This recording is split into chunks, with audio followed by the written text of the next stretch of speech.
পৃথিবী অপার রহস্যময়। বিজ্ঞান সেই রহস্যের জট খুলছে প্রতিনিয়ত। আজ যা অনাবিষ্কৃত তা অবিশ্বাস্যও বটে। আমাদের ডর অনুষ্ঠানে যে ঘটনার মুখোমুখি আপনি হতে যাচ্ছেন তার যুক্তিসিদ্ধ উত্তর নেই। আমরা প্রতিদিনের জীবনে ভয় বা রহস্যকে যেভাবে স্থান দিয়েছি সেভাবেই এই অনুষ্ঠান আপনার কাছে জায়গা করে নিচ্ছে। এই অনুষ্ঠানের কোনো ঘটনাই সার্বজনীন নয়। ডর মানে ভয়। শুরু হলো আমাদের নতুন অনুষ্ঠান ডর। সমস্ত অশুভ শক্তির সন্ধানে ডরের যাত্রা শুভ হোক। আমি আরজে কিবরিয়া আপনাকে স্বাগত জানাচ্ছি এবিসি রেডিওতে। ডর প্রথাগত ভয়ের অনুষ্ঠান নয়। বাংলাদেশের অসংখ্য জায়গাতে ছড়িয়ে ছিটিয়ে আছে নানা ধরনের ভৌতিক পরিবেশ। আমরা খুঁজে বেড়াচ্ছি সেই সব জায়গা এবং এরকম জায়গাতে বসেই শুনছি আপনার জীবনে ডরের গল্প। রেহান এবং সুমন দুই বন্ধু মিলে যাচ্ছে সেই সব জায়গাতে। পুরো সপ্তাহ জুড়ে ধারণ করা হচ্ছে এই অনুষ্ঠানটি, যা আপনাকে শোনানো হবে প্রতি বৃহস্পতিবার রাত 11:20-এ। রেহান এবং সুমনের ডরের প্রথম যাত্রাটি হচ্ছে ফেনীর মহিপালের একটি অজানা শ্মশান ঘাটে। ফেনীর মহিপালের শ্মশান। মৃত্যুর পর এখানে হিন্দুদের দাহ করা হয়। চোখ বুলালেই কানে ভাসতে থাকে মৃতদেহ পোড়ানোর মতো মর্মর শব্দ। আগুন চিরতরে গ্রাস করে নেয় মানুষের শেষ অস্তিত্বটুকু। বাতাসে কান পাতলে অনুভব করতে পারা যায় স্বজনদের কান্নার শব্দ। রাতের বেলা তো দূরে থাক, দিনের বেলাতেই মানুষজন এই শ্মশানের দিকে একা একা আসতে ভয় পায়। কথিত আছে বিভিন্ন সময়ে এই শ্মশানের পাশ দিয়ে যাওয়ার সময় অদ্ভুত রকমের শব্দ শোনা যায়, যা শুনে পিলে কখনো চমকে যায়। প্রিয় শ্রোতা, আজকের এই শ্মশান ঘাটের দিকে রওনা হয়েছে রেহান এবং সুমন। পুরো সপ্তাহ জুড়ে তারা ধারণ করেছে ওখানে বসে ডরের গল্প। যে ডরের গল্পগুলো তারা শুনেছে তা আপনার কাছে আমরা পরিবেশন করছি। এই অনুষ্ঠানটি প্রথাগত ভৌতিক অনুষ্ঠান নয়। আমরা প্রথমেই বলে নিয়েছি বাংলাদেশের বিভিন্ন হন্টেড প্লেসে গিয়ে আমরা সেই জায়গাতে বসে আপনার জীবনে ডরের গল্প আমাদের শ্রোতাদের কাছে নিয়ে আসব। এই সপ্তাহে যে দুজন বন্ধুকে নিয়ে রেহান এবং সুমনের যাত্রা শুরু হয়েছিল, সেই যাত্রার কিছু অংশ প্রথমে আমরা শুনব এবং তারপর আমরা ঢুকে যাব ডরের গল্পে। চলুন মূল পর্ব শুরু করা যাক।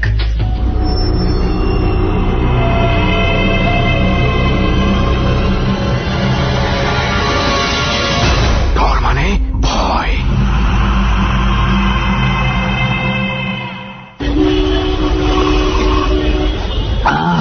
মামা জোস একখান চা খাইলাম রে। সেই রকম চারে বন্ধু। আর তুই ঘুমায় উঠছিস না সিএনজিতে? তোর তো চা একটু বেশি ভালো লাগবেই। মামা তোমার চা ভালো হয়েছে। এই টিকিট আছে তো তোর কাছে? টিকিট আনছে? হ্যাঁ টিকিট আছে তো, চলো। বাসে ওঠার আগে ভাই আপনারা দুজন ঠিক আছেন তো? হ্যাঁ তো মাসুদ ভাই। হ্যাঁ অবশ্যই ঠিক আছে। আর জামান ভাই? হ্যাঁ হ্যাঁ ঠিক আছে, সমস্যা নেই। বুঝেন যে জায়গায় নিয়ে যেতেছি পরে কিন্তু কইতে পারবেন না এটা কই আনলেন। না না না, আমাদের কিন্তু প্রায় বাসে অনেকটা সময় বসে থাকতে হবে। আপনারা প্রস্তুত তো? ইনশাআল্লাহ ইনশাআল্লাহ। বসে থাকার দরকার নেই, সব মিলা ঘুমায় যাবো, কারণ রাত্রে ঘুমাবো না আমরা কেউ। এটা হচ্ছে প্ল্যান। আচ্ছা ঠিক আছে ইনশাআল্লাহ। ওকে দোস্ত, চল আমরা বাসে উঠে যাই। আর দুই একদিন না ঘুমাইলে কিছু হয় না। এই তো।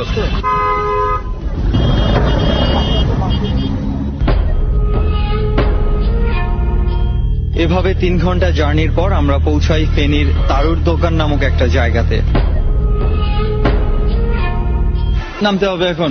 ভাই জামান ভাই চলেন নামি আমরা। আচ্ছা এই দোকানটার নাম, এই জায়গাটার নাম তারুর দোকান কেন? আসলে আমি তো না আসলে কাহিনী হয়েছে কি, এই জায়গাটায় মানে যখন আরো 20-25 বছর আগের কথা, তখন এত দোকানপাট ছিল না। এখন যত দেখতেছেন, ওই দোকানদারের নাম ছিল তারু মামা।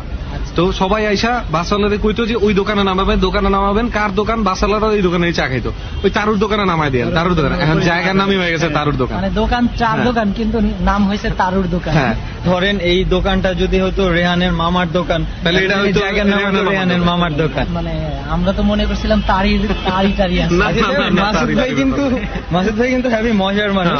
আচ্ছা চল কি বলেন জামান ভাই, মাসুদ ভাই একটু খাওয়া দাওয়া করে নি। আচ্ছা ঠিক আছে, তোরা চাচু খা, আমি এখন কিছু খাবো না দোস্ত। আমি মহিপালের টিকিটটা কেটে ফেলাই। আচ্ছা ঠিক আছে, তুই টিকিট কাট, আমরা একটু খাওয়া দাওয়া সেরে নিচ্ছি। ঠিক আছে অবশ্যই। এই হচ্ছে আমাদের দ্বিতীয় বাস জার্নি। এখান থেকে রওনা দিয়ে আমরা পৌঁছে যাই ফেনীর মহিপালে। এভাবেই মহিপাল থেকে আমরা রওনা দিলাম বাসে। পৌঁছালাম খাইরা। সময় ছিল প্রায় 1 ঘন্টার মতো। খাইয়ারাতে তো চলেই আসলাম। ওয়াকিং ডিস্টেন্স, আমাদেরকে অনেকখানি জায়গা পার করতে হবে, তবে হাইটা এখান থেকে আর কোনো ওয়ে নাই। চতুর্দিকে দেখতে পাচ্ছি জঙ্গলই দেখা যেতেছে, ডান দিকে যাব না বাম দিকে যাব? ওই সাইডটাতে হচ্ছে তোর বসত বাড়ি আছে কিছু, ওই সাইডে আমরা এখন যাব না, আমরা যাব এই সাইডটায়। জঙ্গলটা পার করতে হবে আমাদেরকে, জঙ্গলটা কিন্তু সরু লম্বা, জঙ্গল পার করেই হচ্ছে আমাদের ওই শ্মশানঘাট। আমরা হাঁটছি জঙ্গলের ভেতর দিয়ে। যথেষ্ট ঘন জঙ্গলের মামা, এখান থেকে যাইতে সমস্যা আছে। টর্চ লাইট গুলো আমাদেরকে বেশ সাহায্য করছে হাঁটার ক্ষেত্রে, এবং কখন কোথায় পা পড়ছে অনেক সময় সেটা নিজেরাই দেখতে পাচ্ছি না। একটা ব্যাপার খেয়াল করছিস সুমন, আমরা কিন্তু অটোমেটিক্যালি আস্তে আস্তে কথা বলতেছি। কিসের ভয়ে আমি কিন্তু জানি না। কথাই তো বাইরে দিতেছে যে এটাই তো অনেক বেশি। আচ্ছা যাই হোক, কথা বলতে বলতে আগে আসিস না, ওনাদের মাঝখানে থাকতে দেয়। আচ্ছা মাসুদ ভাই, জুয়েল ভাই, আপনারা আমাদের মাঝামাঝি থাকেন, পাশে যাওয়ার কোনো দরকার নেই। হয়তো ভালোই পেয়েছো সুমন। কেন? জুয়েল ভাই কে? জামান ভাইরা জুয়েল ভাই বানালিস? বাদ দে, আমরা কিন্তু প্রায় পৌঁছে গেছি।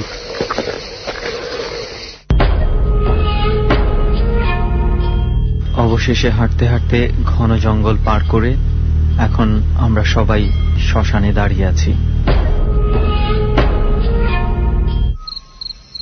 একটা বসার জায়গা খুঁজে বের করা দরকার। দোস্ত, আমার কিন্তু একটু একটু ভয় লাগতেছে। সত্যি কথা আমি বলি, তুই জানিস যে আমি মিথ্যা কথা বলি না কখনো। এতক্ষণ ধরে মাসুদ ভাই আর জামান ভাই আমাদের সঙ্গে আছে। তো জামান ভাই, কি অবস্থা? না সুমন ভাই, এখানে প্রথম আসলাম আপনাদের সাথে, তোমার দেখে তো খুব ভয় লাগতেছে।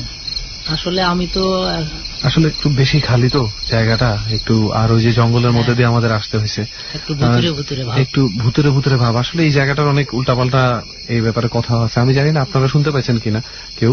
এখানে নাকি অনেকেই রাত্রেবেলা কান্নার শব্দ শুনতে পায়, তাই না? কিন্তু আমি এই জিনিসটা রেহান, আমি এখন যেটা দেখতে পাচ্ছি, জানি না মাসুদ ভাইয়া এবং জামান ভাই এটা পাইতেছেন কিনা, আমরা কেমন জানি একটা গন্ধ পাইতেছি একটু একটু। আমার কেমন জানি, তুই খেয়াল করছিস, একটা উৎকট গন্ধ মনে পাওয়া যাচ্ছে। হ্যাঁ, এইটা এরকম জায়গায় গন্ধ থাকাটা মনে হয় স্বাভাবিক। কারে দিয়ে শুরু করতে পারি? মাসুদ ভাইরে দিয়ে শুরু করা যায় রেহান, নাকি জামান ভাইকে দিয়ে শুরু করা যায়? আসলে এমন জায়গায় বসছি, আমার তো এখনই বুক ধরপড় করতেছে। কিন্তু এটা কিন্তু সত্যি কথা, এরকম একটা জায়গা না হলে কিন্তু জমে না। আসলে চারিদিকে কোনো লোকজন নাই, এখন তো একেবারে নীরব। আমরা 4 জন আছি, দেখা যাক কি হয়, যা ঘটার তো ঘটবেই। সেটাই, ওইটা নিয়ে আমাদের মনে হয় কোনো ভয়ের কিছু নাই। জামান ভাই, আপনি গল্প বলবেন নাকি মাসুদ ভাই গল্প বলবেন? জি, আপনারাই সিলেক্ট করেন। মাসুদ ভাই, আপনারা দিয়ে শুরু করি। জামান ভাই কিছু মনে করবেন না তো? না না না। ওকে। হ্যাঁ সুমন ভাই, আমি একটা অনেক আগের একটা গল্প বলতে চাই। বাস্তব, আমি নিজে একদিন এরকম রাস্তা দিয়ে যাইতেছিলাম, তো যাইতে যাইতে সামনে দেখলাম আমার লোক আছে। তখন আমাদের বাড়িতে টিভি ছিল না। কোন জায়গায় আপনি? কোন জায়গায় আপনার বাড়ি? কোথায়? আমার বাড়ি খুলনায়, জাবদিপুর গ্রাম। কোন গ্রাম? ফুলবাড়ি গেট, জাবদিপুর গ্রামে। আচ্ছা আচ্ছা। তো আমাদের বাড়িতে টিভি ছিল না, তখন আমরা টিভি দেখতে যাইতাম চেয়ারম্যান। এটা কত সালের ঘটনা হতে পারে? এটা 92-93। ওকে। তো আমরা টিভি দেখতে যাইতাম, চেয়ারম্যান আমাদের চাচা হয়, ওনাদের বাড়িতে টিভি দেখতে যাইতাম। তো রাত্রে টিভি দেখে বাড়িতে আসার সময় আমি দেখলাম যে আমার সামনে লোকজন আছে, গুনগুন করে তারা হাঁটতেছে। তো আমি তাদের সাহসেই আমি হাঁটতে শুরু করলাম। আনুমানিক কয়টা হবে? রাত 11টা, 11:30 হবে। আচ্ছা আচ্ছা। তো আমি তাদেরকে দেখে আমার আরো সাহস হয়েছে যে লোক আছে, এত রাত তাও তো বাহিরে লোক আছে। তো আমি হাঁটতে থাকি, এক পর্যায়ে আমি একটু এদিক সেদিক তাকানোর পরে লোকজনগুলো আর দেখলাম না। হঠাৎ করে তারা নেই বলতে মানুষ দেখছিলাম, কিন্তু পরে দেখলাম যে কুকুর হয়ে, কুকুরের আমার সামনে দিয়ে কয়েকটা কুকুর চলে গেল। আমি বুঝি নেই, মানুষগুলাই কি আপনি চোখের সামনে দেখছেন? আমি ডানে বামে তাকায় দেখতে গেছি যে আরো কেউ আছে কিনা, বা আমার কিরকম একটু লাগলো। আমি এদিক সেদিক তাকানোর পরে সামনে তাকায় দেখি সে লোকগুলা নেই, কিন্তু কয়েকটা কুকুর খুব দ্রুত আমার সাইড দিয়ে চলে গেল। কিন্তু কুকুরগুলা যাওয়ার পরে বিশ্রী গন্ধ, যে গন্ধগুলা আমি জীবনে কোথাও পাইনি। আর ওই মানুষগুলা যখনই দেখলাম না, তখন আমি দৌড় শুরু করলাম। আর দৌড় শুরু করছি পরে ওই কুকুরগুলা আমার দিকে তাকায়, সবগুলা কুকুরই আমার দিকে তাকানো। তা আমি এক দৌড়ে বাড়ির ভিতর ঢুকছি। বাড়ির ভিতর ঢোকার পরে আর আমাদের বাড়িতে আল্লাহর রহমতে কোনো ভয় নাই, তো যার কারণে আমি। কেন ভয় নাই কেন আপনাদের বাড়িতে? অ্যাকচুয়ালি আমার আব্বা মসজিদে নামাজ কালাম পড়ায়, আর আমার আব্বা খুব পরহেজগার, আমার আম্মাও পরহেজগার, নামাজ কালাম পড়ে। আমরা সবাই নামাজি ফ্যামিলির লোক, কিন্তু আমি একটু ওই টিভি টুভি দেখতাম, ঘুরতাম এদিক সেদিক। তো রাত বিরাত আমি ভয় পেতাম না। আমি ছোটবেলা থেকেই একটু সাহস বেশি দেখাইতাম, যার কারণে মাঝে মধ্যে এইসব ঘটনার সামনে পড়তাম। আপনার আপনার কোনো বন্ধু বান্ধব বা পরিচিত কেউ কি এরকম ঘটনার মধ্যে পড়ছে ওই এলাকায়, একই জায়গায়, একই রাস্তায়? হ্যাঁ, এরকম যেমন আমি একটা দেখছি, আমার বন্ধু সে রাস্তা দিয়ে রাত্রে ঈশান নামাজ পড়ে আসার পরে ও আসতেছে, ওর বাড়িটা একটু জঙ্গলের ভিতর দিয়ে, তো ও দেখতেছে যে একটা মাথা শুধু লাফাইতেছে, শুধু একটা মাথা, কোনো মানুষ নাই। কোথায়? রাস্তার ভিতরেই, মানে বাগান চতুর্দিকে গাছপালা, তো সেই মাথাটা লাফাইতেছে, শুধু মাথা, কোনো দেহ দেখা যাচ্ছে না। তো ওই মাথা দেখে ও তো চিৎকার শুরু করছে। যখনই মাথা দিকে চিৎকার শুরু করছে, অলরেডি একটা বডি এসে মাথার সাথে লাগে ওর আগেই দৌড় দিয়ে চলে গেল। ও জায়গায় বেহুশ। আমার ওই বন্ধুটার নাম মামুন, চিৎকার দিয়েই বেহুশ হয়ে গেছে। তারপরে অনেকে লোকজন দৌড়ে গিয়ে যায়, যখন হুশ আসছে, হুশ আসার পরে বইলা আবার বেহুশ হয়ে পড়ছে। তো ও এটা দেখা খুবই হয়েছিল, এটা আমরা শুনছি।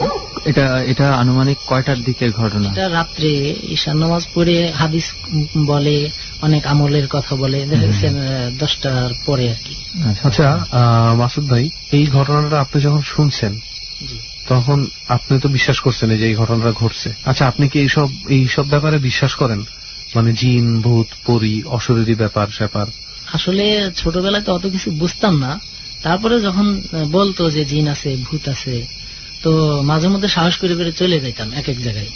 কিন্তু যাই ঠিকই অনেক কিছু দেখার পরে এখন বিশ্বাস করি যে না, আছে। যেমন ভাই, আপনার কি মনে হয় এই ঘটনা আপনার লাইফেও কি এরকম কিছু আছে নাকি? হ্যাঁ, আমার লাইফে অনেক কিছু মোটামুটি ঘটেছে।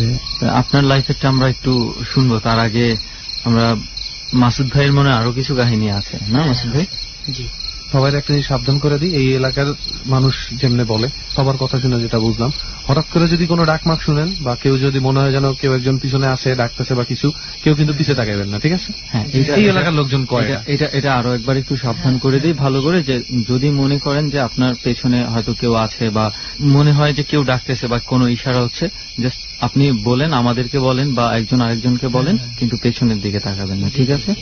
দোস্ত রেহান, তুই তো এই এলাকা সম্পর্কে একটা ঘটনা ছিল যে তুই বলছিলি মরক লাগার মতন ব্যাপার আছে। মানে ব্যাপারটা একটু খুলেই বলি, যদিও এখানের মানুষ, এই এলাকার মানুষ এই শ্মশান ঘাটের আশেপাশে এসে ওই বংশগুলাকে নিয়ে কথা বলে না। তো এখানে একটা স্পেসিফিক একটা বংশ ছিল, যেই হিন্দু বংশের জন্য এটা ছিল আলাদা, তাদের নিজস্ব অনেক সম্ভ্রান্ত পরিবার, তাদের নিজস্ব শ্মশান ঘাট ছিল এটা। এখানে তাদের পরিবারের কেউ মারা গেলে শুধুমাত্র তারাই এখানে মরা পুরাবে। তো তারা একটা পর্যায়ে প্রথম, দ্বিতীয়, তৃতীয়, চতুর্থবার যখন মরা পুরায়, তখন তারা খেয়াল করলো যে এই শ্মশানটা হওয়ার পরেই তাদের পারিবারিক মৃত্যুর সংখ্যা বেড়ে যেতেছে। তো তখনকার আমলে ছিল যে না, একটা কিছু দিলে হয়তো দেবী তুষ্ট হবে, বলি দিলে হয়তো দেবী তুষ্ট হবে, এরকমও কথা আছে যে তারা নাকি ছাগল বলি দিছে, গরু বলি দিছে, হ্যাঁ, যে না এভাবে এটাকে করতে হবে, সরাইতে হবে ব্যাপারটাকে। কিন্তু তারা অবশেষে যা হয়েছে সেটা হচ্ছে তারা শেষ পর্যন্ত চলে গেছে এই এলাকা ছেড়া। এখন মনে হচ্ছে এই শ্মশানটা এখন ব্যবহার করা হইতেছে, কারণ আমরা খুব কম হলে, তুই দেখ আমরা যে অর্ধেক পোড়া কিন্তু কাঠ কয়েকটা দেখছি, তার মানে হচ্ছে এটা খুব বেশি দিনের পুরানো না, হয়তো আজকে কালকের মধ্যে ব্যবহার করা হয়। এই শ্মশান এখন আবার ব্যবহার করা হয়, কারণ কি এখন তো আর বাংলাদেশ সেই আগের বাংলাদেশ নেই। এখন আমরা অনেক কিছু বুঝি, অনেক কিছু জানি, বুঝেন না? এখানে কি আপনার যে আপনি যে বলতেছেন, আপনার কি ভয় লাগতেছে না? আসলে যাই না শুনে আসছি তো। একটা জিনিস বলতে পারেন যে আমি আর সুমন ঘুরি ভয় পাওয়া লেগে। হ্যাঁ, ভয় পাওয়া হচ্ছে আমাদের শখ। আমরা এবার ওই মাসুদ ভাই মনে বলছিল মাসুদ ভাইয়ের লাইফে আরো কিছু ঘটনা আছে, তাই না মাসুদ ভাই? জি আছে, একটু শুনি দেখি। যেহেতু শ্মশান নিয়ে কথা বলতেছি আর আমরা শ্মশানের ভিতরেই বসা, তো শ্মশানের কিছু ঘটনা আছে। যেমন আমি এক সময় তখন বিশ্বাস করতাম না যে শ্মশানে এরকম হয় সেরকম হয়। অনেকে আমার বলতো যে ওদিকে যাও না, সন্ধ্যার পরে গেলে নাকি আর ফেরত আসা যাবে না।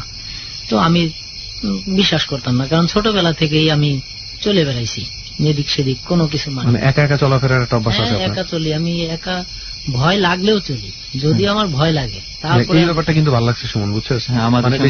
বেশিরভাগ মানুষ কয় কি যে আমি কোনো ডরাই না, আমি কোনো ভয় পাই না, ঠিক আছে, আমি ঘুরতে পারি একলা একলা। কিন্তু আমার কথা হচ্ছে ভয় লাগলেও উনি কিন্তু কথাটা সুন্দর করে বলছে, মাসুদ ভাই কিন্তু ভালো করে বলছে যে ভয় লাগতো তাও আমি একলা ঘুরতাম। সেই শ্মশান ঘাটে আমি এরকম একদিন, সবাই বলতো যে যাইও না, তো আমি ওই বিকেল টাইমেই যাইতাম। বিকেলে যাইতে যেতে, আপনাদের এলাকার শ্মশান? হ্যাঁ, আমাদের ওই এলাকারই জাবদিপুরের মানে একবারে ভিতরে।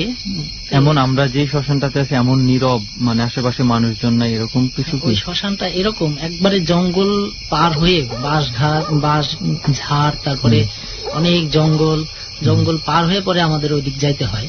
আচ্ছা। ওদিক দিয়ে আবার রাস্তা আছে, যারা শ্মশানে আসে তাদের রাস্তা আছে। আচ্ছা। তো আমরা এদিক দিয়ে যাইতে গেলে জঙ্গল পার হয়ে জঙ্গল যাইতে পার, হয়। আচ্ছা। আমি বিকেলেই চলে যেতাম, বিকেলে যায় আমার কথা হলো সন্ধ্যার পরে এখানে কি আসে আমি দেখবো। তো আমি অনেক দিন গেছি, যায় শুধু শব্দ পাইতাম কিন্তু কিছু দেখতে পারতাম না। শব্দ পাইতাম যে গাছের থেকে গাছের ডাল ভাঙে পড়লো, তাকায় দেখলাম যে না, গাছের ডাল ভাঙে নেই। আবার তাল গাছ আছে, বড় বড় তাল গাছ ছিল, সেই তাল গাছ থেকে সরাত করে নামলো, মনে হলো যেন বিশাল এক হাতির মতো তাল গাছ থেকে নামলো। আমি কখন? বিকেলে, সন্ধ্যার পরে? সন্ধ্যার কি ঠিক আজানের পর পর? মাগরিবের আজানের পরে।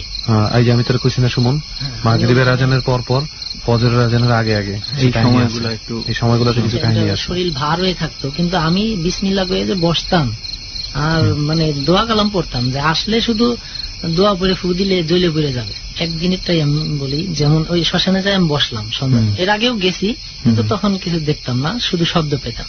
এরকম যখন দেখলাম যে গাছ থেকে নামছে, আমি সাহস করে বললাম যে কে নামছে, সামনে আইতে পারস না? দেখি না তো, একদিনও তো দেখলাম না। ডর মানে ভয়। মাসুদের মতো সাহসীদের নিয়েই আমাদের এই অনুষ্ঠান। আগামী পর্বে আমাদের গন্তব্য কুয়াকাটার সমুদ্র সৈকতের কোন একটি নির্জন জায়গায়। আপনি কি সেখানে যেতে চান সুমন এবং রেহানের সাথে? সেখানে বসে বলতে চান কি ভৌতিক ঘটনা ঘটেছে আপনার জীবনে? তবে যোগাযোগ করুন 09613892892 এই নম্বরে। আমি নাম্বারটি আবারও বলছি, 09613892892 এই নম্বরে। এখানে ফোন করার পরে আপনি 3 চাপবেন, তারপর নির্দেশনা অনুযায়ী আপনি আপনার জীবনের ভৌতিক ঘটনাবলীর সারাংশ বলবেন এবং আপনার সঙ্গে আমাদেরকে যোগাযোগ করতে বলবেন। রেহান এবং সুমন পৌঁছে যাবে আপনার কাছে। মাত্র 3 মিনিট পরে আবারও ফিরে আসছি ডরে। ডর।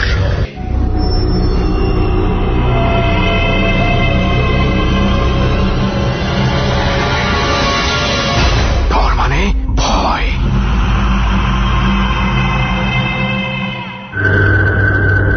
3 মিনিট বিরতির পরে আবারও আপনি শোনা শুরু করলেন ডর। ফেনীর মহিপালের শ্মশান ঘাটে সুমন ও রেহানের সাথে মাসুদ ও জামান নামের 2 বন্ধুর জীবনের ভৌতিক ঘটনা শুনছেন আপনি ভৌতিক পরিবেশে। সাহস থাকলে রুমের দরজা বন্ধ করে ঘরের বাতি নিভিয়ে একা একা শুনুন।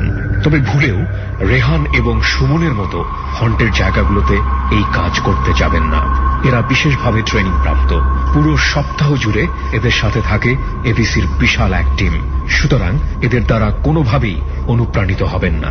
ফিরছি গল্পের বাকি অংশে। চলুন শুনি কি ঘটেছে মাসুদের শ্মশান ঘাটে। যে একদিনও তো দেখি না, সামনে আয় দেখি কিরকম। আমি তখন কাঁপতেছি, তারপরেও আমি ওর সাথে কথা বলবো। মানে ভয় পাইতেছেন? তারপর ভয় পাইতেছি কিন্তু কথা বলবো। তো আমি তখন কারোরে পাইলাম না। না পাওয়ার পরে ঈশার আজান পর্যন্ত ছিলাম, ঈশার আজান দিলে আমি এসে চলে আসছি। একদিন রাত্রে আমারে স্বপ্নের মধ্যে বলতেছে যে ওইখানে যাই বসে থাকিস, ঘাড় মটকাই দিব, ঘাড় মটকায় শ্মশানের ভিতরে রেখে দিব। স্বপ্নে? এটা কে বলতেছে? মানে কোনো চেহারা বা কিছুই পাইনি, জাস্ট স্বপ্নের ভিতরে পাইলাম যে এই যাস কেন এখানে, এরকম একটা আওয়াজ পেলাম। ওইখানে ভয়ে কেউ যাইতই না। আচ্ছা। আমার আব্বা হুজুর মানুষ, আমি সেই জন্য, আর আমি দোয়া কালাম জানি, নামাজও পড়ি, সেই জন্য আমার সাহসটা, ভয় থাকলেও আমি সাহস ছাড়তাম না। নিজের যে একটাই, আমার যখন বলছে যে ঘাড় মটকায় শ্মশানের ভিতরে রেখে দেব, পরদিন আমি যাই, মানে ঈশান নামাজের পরে আমি একজনের বলতেছি দোস্ত চল যাই, মাথা খারাপ, গেলে আর ফেরত আসবো না। তো আমি গেলাম। যাওয়ার পথে ওই রাস্তা দিয়ে আমি যখন যাইতেছি তখন হঠাৎ করে, মানে দোয়া কালাম পরেই যাচ্ছি, যাইতে যাইতে বিশাল এক সাপ সামনে ফোঁস করে মানে সামনে দাঁড়াইলো। কালো সাপ যেটা আর কি। আচ্ছা আচ্ছা, ফনাতুলে যেগুলো, ফনাতুলে যেটা। আমি তখন যতটুকু লম্বা ছিলাম ধরেন 4 ফিট, 4.5 ফিটের মতো। তো আমার মাজার উপরে, মানে যদি সবল মারে তো পুরো আমার মাজার উপরে সবলটা পড়বে, এত বড়। এটা একবার বাস্তব, কিন্তু আসলে এখানে বলতেও ভয় লাগতেছে। তারপর আমি বলবো, ভয়ের জায়গায় বসে ভয়ের গল্পই ভালো লাগে। তো এত বড় একটা সাপ যখন ফানা তুললো, আমার তখন একটু কৌতূহল হইলো যে এটা সাপ না। তো আমি বললাম যে তুই আমার সামনে দাঁড়াইছিস কেন? তখনও ফিস ফিস মানে ফুসফুস শব্দ করতেছে আর জিহ্বা বের করতেছে। তো আমি বললাম যে যদি কামড় দেওয়ার সাহস থাকে তো কামড় দিয়ে আমি বেহেশতে চলে যাই। আচ্ছা, আমি বেহেশতে চলে যাই। আর যদি মনে করি যে না শয়তানি করতে আসছিস তাহলে সর। এরকম যখন বললাম, আস্তে মাথা নিচু করে ও সরে গেল। মানে ও আমাকে ভয় দিতে চাইছিল। তো আমি যখন বললাম যে সরে যা, তখন আস্তে মাথা নিচু করে লেজ গোটায় অমনি সোজা চলে গেল। আমাকে কামড় দিলে কিন্তু আমি শেষ, কিন্তু ও কামড় দিবে না, ও তো সাপ না। এর আগের একটা ঘটনা, আমি আমার বন্ধু বান্ধব নিয়ে আমি ছোটবেলায় সাপ ধরতে খুব ভালো লাগতো আমার। ছোট বড় 1 হাত 1.5 হাত 2 হাত এরকম সাপ আমি যেইখানে খবর পাইতাম যে সাপ আছে, সাপুরিও না বা কোনো গাছ গাছরা কিছুই আমার কাছে নাই, আমি যেভাবে হোক কৌশলে তার লেজ ধরতাম। কৌশলে তার লেজ ধরে এইভাবে ঘুরানো শুরু করতাম। আমার যে বলছিল আমার এক বড় ভাই যে সাপ ধরে 21টা ঘুরানি দিবা বা 41টা ঘুরানি দিবা, ওর খবর থাকবে না, ও মারা যাবে। 21টা কিংবা 41টা কেন? মানে যদি ছোট হয় 21টা দিলেই মারা যায়, আর যদি বেশি বড় হয় 41টা ঘুরানি দিলে মারা যায়। মানে ঘুরানিটা যদি জোরে হয়, লেজ ধরে শুধু ঘুরাইলে মারা যায়। আচ্ছা, একটা কথা বলতো মাসুদ ভাই, যখন এই যে এই সাপটা যখন আপনার মানে হঠাৎ করে সামনে এসে ফনা তুলছে, আপনি তো আগে মারছেন সাপ এভাবে 21টা 41টা ঘুরানি দিয়ে, আপনার কি মনে হয়েছে হঠাৎ করে যে এটা কি কোন রকম ভাবে প্রতিশোধ নিতে আসছে কিনা? না, এরকম মনে হয় না। এই কারণে, কারণ আমি মার কাছে অনেক গল্প শুনতাম যে জিনেরা সাপের রূপ ধরে, শকুনের রূপ ধরে, হ্যাঁ, ভয়ঙ্কর যেগুলো খারাপ ধরনের এগুলা ভয়ঙ্কর রূপ ধরে, আর যেগুলো ভালো বা এমনি নর্মাল ওরা এরকম রূপ ধরে, পাখির রূপ ধরে। আচ্ছা, এরপরে কি হলো? ওই সাপটা যখন চলে গেল, কারণ আমি বুঝতে পারছি এত বড় সাপ, এটা সাপ না। আমার মা তো বলছে যে সাপের রূপ ধরে, আমার মাথায় সবসময় কাজ করতো, বড় বড় শকুন দেখলে মানে টার্গেট থাকতো যে এটা শকুন না বা সাপ না। ঠিকই চলে গেল। যখন চলে গেল তখন আমি বুঝছি যে এটা তো সাপ না। এর আগে ওই রকম সাপ ধরে আমি ঘুরাইতাম, তো ওই সাপ ধরে ঘুরাই যখন মারতাম তখন থেকে আমার ওই সাপের প্রতি কৌশলটা জানা ছিল যে সবল দিলে আমি কতটুকু আগায় পিছিয়ে যাইতে পারবো। সেটা করলো না, সে সবল দিল না, আর তার ফেস দেখে আমি বুঝতে পারছি যে এটা সাপ না। তো চলে যাওয়ার পরে আমি সাহস করে চলে গেলাম যে না, এক বাধা তালে আমি অতিক্রম করছি। আরো অনেকে বলতো যে অমাবস্যা পূর্ণিমার রাত্রে অমুক জায়গায় গেলে অমুক গাছ তুলতে পারলে এই হয় সেই হয়, তো তখন তোলা যায় না, সাপে কামড় দেয়, বাঘে কামড় দেয়, বাঘ আসে, সাপ আসে, এরকম অনেক তথ্য অনেক সময় শুনতাম। তো আমি ভাবলাম যে তাহলে একটা বাধা অতিক্রম করছি। আমি আগায় গেলাম, সামনে গিয়ে ওই রাস্তা দিয়ে শুধু সাপ যাইতেছে, এ পাশে একবার যায়, ও পাশে একবার যায়, এ পাশে একবার যায়, ও পাশে। একটাই সাপ না অনেকগুলা সাপ। আমি হাইটে চলে যেতেছি, পাড়া দিলেও পার তলে পড়তেছে না। তো আসলে খুবই লাগতেছিল, কিন্তু আমার কথা হইলো যে যদি মইরা যাই সমস্যা নাই, আমি যাবই। ও আমারে যখন বলছে যে শ্মশান ঘাটে গেলে তোমার ঘাড় মটকাবো, আমি শ্মশান ঘাটে যাইয়ে আল্লাহর কালাম করে ওর গায়ে যদি খালি একটু ফু দিতে পারি তাহলে তো জ্বলে যাবো। আসলো আপনি কি আগে কখনো শুনছেন এরকম কেউ দোয়া পরে ফু দিছে আর এই ধরনের জিনিস? আসলে আমার আব্বাই একটু কবিরাজ টাইপের ছিল, আমি যেটা আগে বলতে পারি নাই। আমার আব্বা কবিরাজের মতো কবিরাজই ছিল, সে জিনের সাথে কথা বলতো। আচ্ছা, তো আপনার কখনো জিনের সাথে যখন কথা বলছে আপনি দেখছেন? হ্যাঁ, আমি বসে থেকে দেখছি, আমি আব্বার পাশে বসে থাকতাম, তো আমার আব্বার কাছে পায়ে ধরে মাপ চাইতো জিনেরা। আচ্ছা, আমরা আপনার এই ঘটনাটা, আপনার আব্বার এই ঘটনাটা একটু শুনবো। তার আগে আপনি একটু আমাদেরকে বলেন, সাপ আসা যাওয়া করতেছে, তারপর কি হলো? আমি সোজা চলে যেতেছি, কিন্তু পায়ের তলে পড়তেছে না। তখন বুঝলাম যে এগুলা জাস্ট ভয়, মানে কোনোভাবে আপনার শ্মশানের থেকে দূরে সরায় রাখার একটা চিন্তা চাইতেছে না। এইগুলা কইরেই মানুষের যাইতে দেয় না। এগুলা দেখেই তো মানুষ মনে করে ওরে বাবা গেলে সাপ কামড়াবে, মানুষ তো অনেকে ভয়ে মরে যায়। মানুষ মনে করে ওই যে শ্মশানে গেছে দেখে মরে গেছে। তো এক পর্যায়ে আমি চলে গেলাম, সাহস করে একবার শ্মশানে যখন গেলাম পুরা শরীর ভার হয়ে গেল। পুরা শরীর এমন ভার হইলো, মনে হইলো যেন যে আমার শরীর ঘাড়ের উপরে মানে কয়েকটা বস্তা দিয়ে দিছে, যে কয়েক মন, এমন ভার হয়েছে মনে হচ্ছে আমি ডাইবে যাইতেছি। ঠিক আছে, শ্মশানের ভিতরে পাড়া দেওয়ার সাথে সাথে আমার শরীর পুরো ভার হয়ে গেল। আপনি নড়াচড়া করতে, আমার পশম কিন্তু সব দাঁড়াই গেছে, পুরো শরীর ঠান্ডা হয়ে যাইতেছে। এখনই তখনও এরকম পরিস্থিতি হয়েছে, আমি ঘাড় মানে উঁচু করতে পারতেছি না। আচ্ছা, পুরা একটু ভার হয়ে গেল। দোস্ত, এই আচ্ছা। ব্যাপারটা, এই যে ভার লাগছে না ব্যাপারটা, এটা দোস্ত একটা জাপানিজ একটা কথা আছে, ঠিক আছে? জাপানে কিন্তু অনেক ভৌত ঘটনা ঘটে। যদি কোনোদিন সম্ভব হয় আমি আর তুই যাবো, যদি বাজেট মিলাইতে পারি তাহলে 100% যাবো। জাপানে একটা ঘটনা এরকম দেখা গেছে যে একটা ছেলে এরকম তার শরীরের ওজন এভাবে বাইরে গেছিল, ঠিক আছে? তার শরীরের ওজন, তার শরীরে মাংস বাড়ে নাই, কিন্তু তার ওজন দেখা গেছে যে প্রায় 33 কেজি ওজন বাইরে গেছে তার, কিন্তু দেখতে স্বাভাবিক এবং 33 কেজি বাড়ছে এক রাতের মধ্যে। ছেলেটা তারপরে বেশি দিন বাঁচে নাই, মাত্র 2-3 মাস বাঁচছে। এবং এই যে ও 2-3 মাস বাঁচে, ওর মরার পরে যখন আবার ওজন করা হয়েছে তখন আবার স্বাভাবিক ওজন। হ্যাঁ, এখান থেকে একটা সন্দেহ করা হয়েছিল যে এই কয়েকটা দিন তার উপরে সত্যিকার অর্থে ভর করা ছিল কেউ একজন তার সাথে ছিল, যার ওজনটা বারবার তার সাথে যুক্ত হয়ে যেতেছিল, কিছু একটা ছিল। আচ্ছা, আপনার এই যে ভারী হয়ে যাওয়ার ব্যাপারটা, আপনি শ্মশানে পাড়া দিলেন, মানে আপনি খুব ভার অনুভব করতেছেন, তারপর কি হলো? তখন যখন দেখলাম যে আমার ঘাড় খুব ভার হয়ে গেছে, তো আমি পিছনে তো তাকানো নিষেধ, আমি ছোটবেলা থেকেই পিছনে তাকানো নিষেধ বলতে কি আসলে রেহানের মতনই এটা কিন্তু আবার একটু মনে করে রেহান এবং জামান ভাই, পেছনের দিকে কিন্তু একটু সাবধান। এই বিষয়টা আমি একটু বলি। সুমন ভাই, রেহান ভাই, আপনারা যে পিছন দিকে তাকানো নিষেধ, এটা বলতে আমরা ছোটবেলা থেকে আমাদের গার্জিয়ানরা বলতো যে বাম দিক দিয়ে ঘুরে তাকাবা না, তাকাইলে যদি কেউ তাকাইতে চাও যে না পিছনে দেখবো, তবে পুরা শরীর সহ ডান দিক দিয়ে ঘুরে তাকাবা, পুরা বডি ঘুরায় ডান দিক দিয়ে ঘুরবা, যে পিছনে কে, তখন মাথা সহ পুরা শরীর যেন একবারে ঘুরে যেতে হবে। যে শুধু ঘাড় ঘুরায় দেখলাম তা হবে না, তাহলে ঘাড় মটকায় দিতে পারে। আচ্ছা আচ্ছা, এজন্য পুরা শরীর একবারে ডান দিক থেকে ঘুরতে হবে, বাম দিক থেকে ঘুরলে পড়ে যাবেন। তো এরকম ছিল। আমি তখন আমার যে ঘাড় ভার হয়েছে, আসলে ভার কি, ও আমার ঘাড় ধরে আমার ভিতরে মানে জাপতে চেষ্টা করতেছে, মানে মাটির নিচে একদম ডাবায় ফেলানোর। এই যে বলছে যে ঘাড় মটকায় ডাবায় রাখবে শ্মশানে, ও আমার ঘাড় ধরে বসছে। তো আসলে এটা অনেক বিশাল ছিল।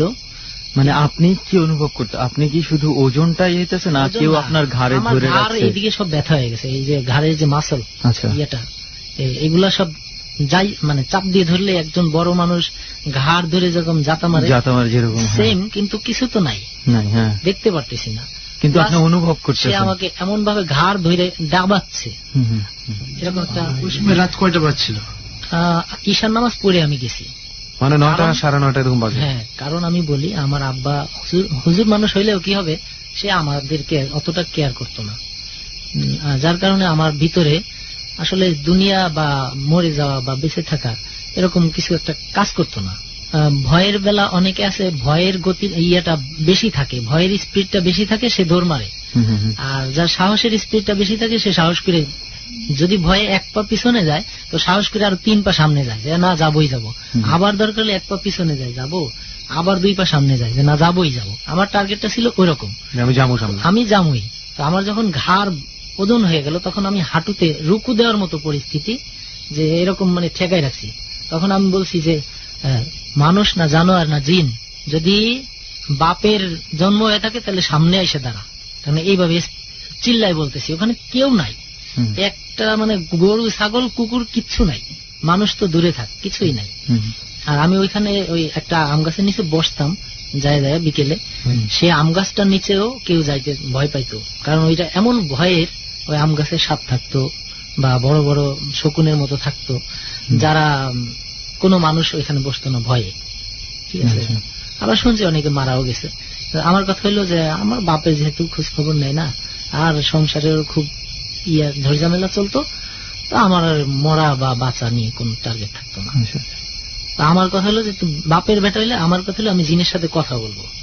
আর আমি শুনছি যে অনেকে লড়াই করতো, রাত্রে লড়াই করতো, ফজরের আজানের আগ পর্যন্ত লড়াই চলতো, টিকতে পারতো, তো সে যা চাইতো সেটা পাইতো। তো আমার যেহেতু পারিবারিক দুর্বল, তা আমি চিন্তা করতাম যে আমি লড়াই করব। তা আমি ওরে বললাম যে তুই বাপের বেটা হইলে, জিনের বাচ্চা হোক আর যাই বাচ্চা হোক, মানুষ হোক আর শয়তান হোক, আমার সামনে আয়, ঘাড় ধরছিস কে। এবার যখন চিল্লায় চিল্লায় বলতেছে, আমার কান্দা কান্দা ভাব, বুঝতেই পারতেছেন, এটাও শ্মশান ওটাও শ্মশান। আমরা সবাই সেই ক্ষেত্রে একটু চোখ কান খোলা রাখতে হবে, একটু সাবধান থাকেন। জামান ভাই একটু সাবধান থাকেন, রেহান সাবধান থাকিস। হ্যাঁ, তারপর তবে তারপর কি হলো? সুমন ভাই, আসলে ভয়ের সময় ভয়ের কথাই আসে। তো আমি সাহস করে বললাম, হালকা হালকা আলো আছে, কারণ তখন চাঁদের রাত, পুরো চাঁদ নাই, চাঁদ অর্ধেকেরও কম, কিন্তু আলো আছে মোটামুটি। আমার ছায়াটা আমি মোটামুটি দেখতে পাই। আচ্ছা, গাছের ছায়া পড়ে আছে, তারপরে অনেক সময় কোনো পোকামাকড় লাফ দিয়ে পড়তেছে, মোটামুটি শরীরে পড়লে দেখা যায়। তো আমার কথা হলো যে তুই সামনে আয়। তখন আর আমি দোয়া পড়তেছি, আউযুবিল্লাহ বিসমিল্লাহ পড়তেছি, সূরা ফাতিহা পড়তেছি, আর লা হাওলা পড়তেছি, আর আউযুবিল্লাহ পড়ে পড়ে এদিকে ডাইনি বাম ফু দিতেছি যে তুই সামনে আয়, স্যার আমার ঘাড় স্যার, ঠিক আছে। তো এক পর্যায়ে সে আমাকে একটা ধাক্কা দিলে পরে আমি পড়ে যাইনি, আমি অনেক দূরে, মানে প্রায় 8-10 হাত আমি আগাই গেলাম সামনের দিকে। মনে হলো আমার থেকে বিশাল বড় একটা লোক আমাকে কেউ একজন ধাক্কা দিয়ে ফেলে দিল। পড়লাম না, আমি দূরে দৌড়ে, মানে স্পিড, গতিটা থামানোর জন্য 8-10 হাত দূরে যায়, এক হাঁটু ডাইন হাঁটু ভর পড়লো মাটিতে, আর বাম হাঁটুতে হাত, ডাইন হাত নিচে। এভাবে করে আমি বাম দিকে তাকাইতে পারতেছি না, যার কারণে আমি সাথে সাথে একটা দোয়া পড়তেছি আর উঠে দাঁড়াই গেলাম। সাথে সাথে উঠে দাঁড়ায় ওই ডাইন হাত মাটিতে পড়ছিল, ওই সময় ডাইন হাতে কিছু মাটি নিয়ে তখন ওই আউযুবিল্লাহ পড়া, সূরা ফাতিহা পড়া মাটিতে ফু দিলাম, 3 কুল পড়লাম।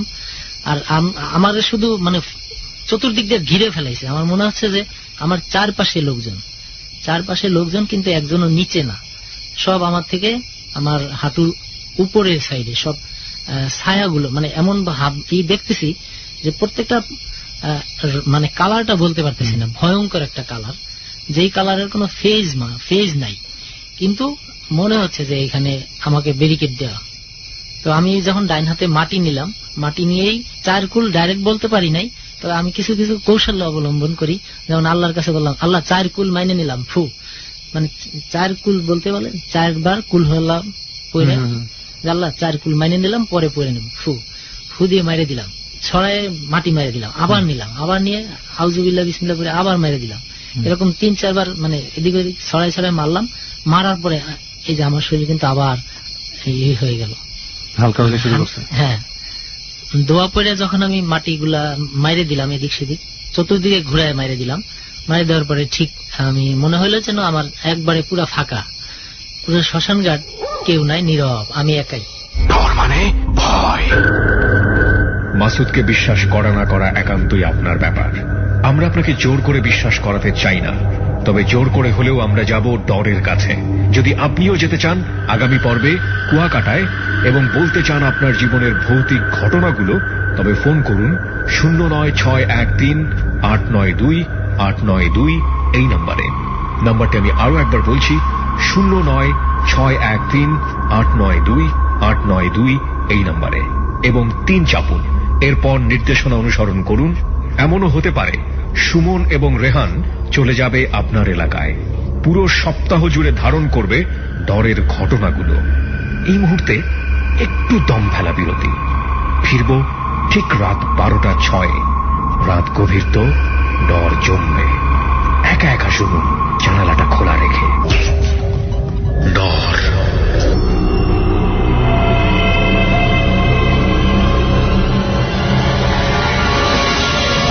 ডর মানে ভয়।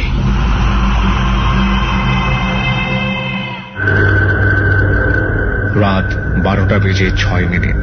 আপনি কি সুমন এবং রেহানের মতো ভয় খুঁজে বেড়াচ্ছেন? এক্ষুনি ফিরছি তাদের কাছে। পুরো সপ্তাহ জুড়ে তারা ফেনীর মহিপালের শ্মশান ঘাটে ধারণ করেছে ডরের গল্প। এই গল্পের শেষে গিয়ে ঘটেছে কিছু অনাকাঙ্ক্ষিত ঘটনা, যা প্রকাশ করা হবে নাকি অপ্রকাশিত থাকবে তা নিয়ে আমাদের টিমে ব্যাপক তর্ক বিতর্ক হয়। কেউ বলেছে প্রকাশ করা হোক, কেউ বলেছে প্রকাশ না করতে। কি করেছি আমরা শেষ পর্যন্ত জানতে হলে এবিসি রেডিও থেকে ভুলেও কান সরাবেন না। আর আগামী সপ্তাহে আপনার জীবনের ভুতুরে গল্প সুমন ও রেহানের সাথে বলতে চাইলে ফোন করুন 09613892892 এই নাম্বারে। আমি আবারও বলছি 09613892892 এই নাম্বারে। তারপর 3 চাপুন এবং সংক্ষিপ্ত করে বলুন কি সেই গল্প।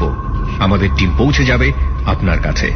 কপাল ভালো হলে আগামী সপ্তাহে হয়তো আপনি থাকবেন রেহান এবং সুমনের সাথে কুয়াকাটায়, এবং আমরা শুনব আপনার জীবনের ভুতুরে গল্প। তবে অবশ্যই আপনার ফোন নাম্বারটি দিতে ভুলবেন না। চলুন মাসুদের শ্মশানের অভিজ্ঞতা শেষ পর্যন্ত কি হয়েছে শোনা যাক। হ্যাঁ মাসুদ ভাই, শ্মশান নীরব, তারপর কি হলো? তখন আমি শ্মশান ঘাটে যাই, অনেক খোঁজাখুঁজি করলাম যে কে আমার এত ডিস্টার্ব করলো, মানে কে আমার এই ঘাটটা ধরলো। আমি কেউ আছে নাকি, কেউ আছে নাকি চিল্লাইলাম, এই অমুক এই জায়গায় কেউ আছেন নাকি, জোরে জোরে। হ্যাঁ, যে কেউ কি আছেন, আমি মাসুদ, এরকম ডাইকে ডেকে বলতেছি। তো কোনো সারা শব্দ পাইলাম না, জাস্ট কয়েকটা পাখি উড়ে যাওয়ার মতো উড়ে গেল, মানে দেখলাম না, জাস্ট পাখি উড়ে গেলে যেমন গাছপালার পাতা নড়ে যায়, আচ্ছা আচ্ছা, ছটফট ছটফট করে উড়ে গেল ফরফরায় একটা পাখির মতো, কিন্তু তাকাই দেখলাম কিছুই না, দেখতে পেলাম না। তো রাত তখন মোটামুটি ভালোই হয়েছে, সম্ভবত 12টার কাছাকাছি। তারপর কি চলে আসছেন ওখান থেকে নাকি ওখানে ছিলেন? চলে আসছি। আমি ওই সময় যখন আসতেছি, তখন আসার পথে আমার একজন জিজ্ঞেস করলো কই গেছিলি। আমি তাকে চিনলাম না, মানে অপরিচিত গ্রামের মধ্যে আর দেখেন নাই? হ্যাঁ, কোনোদিন দেখি নাই। পাঞ্জাবি পরা, দাড়িওয়ালা, উঁচা লম্বা, সাদা, বয়স্ক লোক। আমার বলতেছে কে? আমি বললাম আমি মাসুদ, আমি অমুকের ছেলে। এত রাত্রে কই গেছিলি, মানে সে কথাগুলো ভার। আমি বললাম যে আমি তো একটু সামনে গেছিলাম একটা জিনিস দেখার জন্য। তো মরার লেগে গেছিলি, ওই জায়গায় কেউ গেলে একটু ফেরত আসে না, তা তুই মরার জন্য ওই জায়গায় গেছিলি কে? আর একটু তো মরতিস। যখন এই কথা বলছে যে আরেকটু হলে তো মরতিস, তখন আমি বললাম যে আসলে বুঝতে পারি নাই, তো আর যাবো না। এই কথা বললে আমি ওনার সাইড দিয়ে চলে আসতে চাইলাম, তো উনি বললো যে দাঁড়া, তোর আব্বারে কোষ যে তোরে যেন কিছু পয়রা ফু দিয়ে দেয়, তা নাহলে তোর সমস্যা আছে। তখন আমি চলে আসতে মানে কয়েক পা সামনে, যে ঠিক আছে সালাম দিয়ে চলে আসলাম। চলে আসার কয়েক পা পিছনের দিকে, মানে কয়েক পা এগোয়ে সামনে পিছনের দিকে তাকায় দেখতে চাইলাম যে মুরব্বী কত দূর গেছে। বাহ, সে লোক আর নাই, জঙ্গলের মধ্যে ঢুকে গেছে। না, উনি আসলে আমার আব্বা যেই কবিরাজি করতো, উনি এক পীর সাহেবের কাছ থেকে দোয়া নিয়ে আসছিল। তা আব্বা বলছে যে আমি যখন দোয়া নিয়ে আসছি তখন হুজুর মাথায় হাত দিয়ে বলে দিছে যে যা। ওই যাটা আব্বারে বলে নাই যে যা, আব্বারে দোয়া করে দিছে, হাতে মাথায় হাত বুলাই দিয়ে আব্বারে দোয়া করে দিছে, আর যা বলে দিছে তার সাথে একজন পাঠাই দিছে। মানে আপনার আব্বার সাথে একজন জিন পাঠাই দিছে। খুব সম্ভবত এইটাই কি এই সেই জিন। আচ্ছা, তো এইটা আমি কিভাবে জানলাম, এই সেই জিন কিভাবে জানলাম, আমার আব্বারে পরের দিন আমি বললাম, মানে আব্বাকে পাইতাম না, আব্বাকে খুঁজতে হইতো মসজিদে যায়। তো একদিন মসজিদে পাইলাম, পাওয়ার পরে বললাম যে আব্বা এরকম এরকম মুরব্বী এক দাদার বয়সী, তো উনি আমারে বললো যে আপনি কিছু পয়রা ফু দিয়ে দেন, আমি অমুক সময় শ্মশানে গেছিলাম, এই পরিস্থিতি হয়েছে। তো আব্বা বললো যে খবরদার ওদিকে যাইস না, ওদিকে কিন্তু ভালো না, ওদিকে যেগুলা থাকে, আব্বা তো জানেই যে জিন আছে, তো ওদিকে যেগুলো থাকে ওগুলো একটু রিস্কি। তো আব্বা বললো যে ভাগ্য ভালো তুই আমার ছেলে, তা নইলে ফিরে আসতি না। এই হলো ওই দিনকার শ্মশানের একটা গল্প। মানে আমি চিন্তা করতেছি যে তো আমরা কত জায়গায় যাই, আজকে শ্মশান ঘাটে গেলাম। জামান ভাই, আপনার কি মনে হচ্ছে যে আপনি স্তব্ধ হয়ে আছি? আর আজকে বিষয়টা হচ্ছে যে একটা শ্মশানের কথা শুনলাম রেহান এই মুহূর্তে, আর আমরা নিজেরা শ্মশানে বসে আছি। মানে আমাদের সিচুয়েশনটা আমি মানে মাসুদ দালার গেছি ওইখানেই। আমি বিশ্বাস কর, আমি পেছনে তাকাই নাই, আমার যখন বলতেছিল যে ছায়ার মতো দেখলাম চতুর্দিকে ঘিরে ধরছে, আমার মনে হইতেছিল যে আমাদের চতুর্দিকে মনে কোনো কিছু চলে আসছে। আমি যেহেতু এই বিষয়টা বেশ কয়েকবার দেখছি, এই বিষয়টা আমার অনুভবের ভিতরে চলে আসে যে আমার সাথে কেউ আছে কিনা, পাশে কেউ আছে কিনা। তো যার কারণে আমার এদের এই জায়গাটা কিন্তু খুবই ভয়ঙ্কর। তো আমার মনে হইতেছে যে আমাদের আশেপাশে কেউ ঘুরঘুর করতেছে। আমার অনুভূতিতে যেটা বলে যে আমার আশেপাশে, আমাদের চারজনের আশেপাশে কেউ ঘুরঘুর করতেছে। এটা কি আপনি কি গন্ধটা রেহান, গন্ধটা তো মোটামুটি কিন্তু বাড়তেছে আসলে।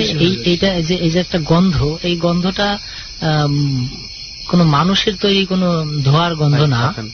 আচ্ছা, এখানে বসে রয়েছি, এমনি ভয় আরো বেশি বেড়ে যাবে, খালি খালি মনটা দুর্বল হবো। মাসুদ ভাই, আরো মনে কিছু এমন আছে অনেক কাহিনী, আর আরো দুই একটা একটু শুনি। জি, আর এই গন্ধটা যতক্ষণ আছে মনে করবেন যে কেউ একজন আছে। তো এই পরিস্থিতিতে আমরা যেখানে বসা, এর মধ্যে যদি কারোর কোনো সমস্যা কেউ দেখতে পান যে কেউ অজ্ঞান হয়েছে, তো আউযুবিল্লাহ পইরা ফু দিবেন, আর সূরা ফাতিহা পইরা ফু দিবেন। তো আশা করি তার ভয়টা চলে যাবে। প্রত্যেকে তার বুকের মধ্যে ফু দিয়ে বসেন। আপনারা যখন নিয়ে আসছেন আমি কিন্তু তখনই একটা কিছু অনুভব করছি যে আমরা যে যা যাইতেছি সেখানে আমরা যেখানে বসছি এখানে কারোর আড্ডাখানা। তো আর আমার কাছে অলরেডি আল্লাহর রহমতে দোয়া কালাম নিয়ে আসি। এরপর কি হলো? ভয় নাই। এদিকে তো আসলে অনেক ঘটনাই ঘটে আমাদের সাইডে। আমাদের এই গ্রামটাতে অনেক মানুষই পাগল হয়ে যায়। অনেক সময় অনেকে গাছের উপর বসে থাকে, অথবা রাত্রেবেলা হারায় গেছে, পরদিন সকালে দেখা গেছে গাছের মাথায় সে চিত হয়ে শুয়ে আছে। গাছের মাথায় তো কোনো মানুষ চিত হয়ে শুয়ে থাকতে পারে না। সেটাই। হ্যাঁ, যখন কিনা কেউ একজন আর একজনের দেখায় যে এই দেখ অমুক জায়গায় অমুক ওই দেখ শুয়ে রয়েছে কিভাবে, তখন সে আস্তে করে নিচে পড়ে, অথবা কেউ যায় ধরলে তখন সে ফ্রি হয়, তখন তার নামায় নিয়ে আসতে হয়। তো যাই হোক, আমি অন্যটা না বলি, অন্য কারোটা না বলি, আমার নিজের যেগুলা বাস্তবে যেগুলো আমি পাইছি সেইগুলোই আমি বলি। তো একদিন আমাদের এই খুলনা ফুলবাড়ি গেট জাবদিপুর গ্রামে আমাদের যে পুকুর আছে, আমাদের পুকুরটা একটু ছোট, কিন্তু আমার চাচাদের পুকুরগুলা বড়। তখন উনি মেম্বার ছিল, ওনাদের পুকুরে, ওনাদের পাশের যে পুকুর, বেশ কয়েকটা পুকুর আছে, মানে তারা প্রতিযোগিতা করে পুকুরগুলা বড় বানানো, যে আমার পুকুর বড়, এ বলতো আমার পুকুর বড়। তো একটা আমরা ওই বড় পুকুরগুলাতেই, বিশেষ করে আমরা স্কুল থেকে বা মাদ্রাসা থেকে আসার পর এই পুকুরগুলাতেই যায় ঝাঁপাই পড়তো। তো আমাদেরকে অনেকেই বলতো যে মাসুদ অমুক পুকুরে যায়ও না, ওই পুকুরে খুব রিক্সি। কেন? ওই পুকুরে মানুষ হারায় যায়। দেখা গেছে যে গোসল করতেছে, 5-7 জন গোসল করতেছে, একজন নাই, কি ব্যাপার, কই গেল, তার আর খুঁজে পাওয়া যায় না। দেখা গেছে 3 দিন 4 দিন 5 দিন পরে সে ভাইসে উঠছে মৃত। তো এসব ব্যাপারে সবাই একটু সতর্ক থাকতো। যে আপনার পরিচিতের মধ্যে কারো হয়েছে এরকম? আমার পরিচিত বলতে আমাদের গ্রামেরই কয়েকবারই পরে আর কি, একটা ছেলে একসাথে 7-8 জন গোসল করতেছে, ঝাঁপাইতেছে, দৌড়ায় যায়, পুকুরে লাফ দিয়ে পড়তেছে। হ্যাঁ, তো মাঝখানে যায় কেউ বেশিক্ষণ থাকতো না, মানে সাঁতার পারে হয়তো এই পাশ থেকে ওই পাশে যাইতো, একসাথে যায় আবার একসাথে আসতো। এমনও হয়েছে যে একসাথে সাঁতার দিছে, পিছনের জন নাই, এরকম হয়েছে। একসাথে সাঁতার দিছে 7-8 জন, 7 জন, 6 জন আছে, একজন নাই। আচ্ছা। তো সবাই বলতো যে এখানে এরকমই হয়, বেজোর কেউ গেলে, অথবা এক বাপের এক ছেলে বা এক মায়ের এক ছেলে গেলে তারে সুযোগ পাইলে তারা নিয়ে নিত। তো চেষ্টা করতো তারে নিয়ে ওইখানে পালার জন্য। ওইখানে তাদের নাকি পরিবার আছে, তাদের আছে, আপনার তাদের একটা এলাকা আছে, তাদের একটা রাজ্য আছে। আচ্ছা। তো ওই রাজ্যের ভিতরে ওরা এই মানুষ নিয়ে যাইতো। এটা কারা বলে, এটা কোত্থেকে শুনছি? এটা শুনছি আমাদের মুরব্বী, দাদা দাদি, তারপরে নানা নানি, মানে মুখে প্রচলিত আছে। এই পুকুরটা কোন জায়গায় একটু সুন্দর করে আমার একটু বলেন না ভাই। আমাদের এটা ফুলবাড়ি গেট গ্রামের নাম জাবদিপুর। আচ্ছা। তো এই পুকুরে সবাই নিষেধ করতো যে এখানে বেশি ঝাপাঝাপি করবা না, আর এখানে মাঝখানে যায় থাকবা না, কেউ মাঝখানে যাবা না। কারণ এখানে আগেও অনেক রেকর্ড আছে যে অনেকেই হারায় গেছে, পরে মৃত পাওয়া গেছে, অথবা কারোরে পাওয়াই যায় নাই। আরেকটা ঘটনা আছে যে 12 বছর পরে ওই লোকটা ফেরত আসছে। মানে এই পুকুরে গিয়ে গায়েব হয়ে গেছে 12 বছর পর। 12 বছর পরে। 12 বছর পরে? হ্যাঁ, উনি জীবিত। আচ্ছা। তো উনি 12 বছর আগে, এই লোকটা 12 বছর আগে উনি গোসল করতে গেছে, যে মা আমি গোসল করতে যাই। তো বলছে তুমি ভাত রেডি রাখো, আমি গোসল করে আসি। তো এই গোসল করতে গেছে, ওইখানে ওই সময় কেউ ছিল না। উনি যে গোসল করতে নামছে, একা পাইছে, ওনারে নিয়ে নিছে। উনি একা গেছিল গোসল করার জন্য? হ্যাঁ, একাই গেছে। একা গেলে ওই পুকুরে আমরা কেউ একা গোসল করতে যাই না, কেউ না, কখনোই না। আর সন্ধ্যার পরে তো কেউ ভয়েও যায় না, আগেই পানি টানি যা যা লাগে আইনে রাখে।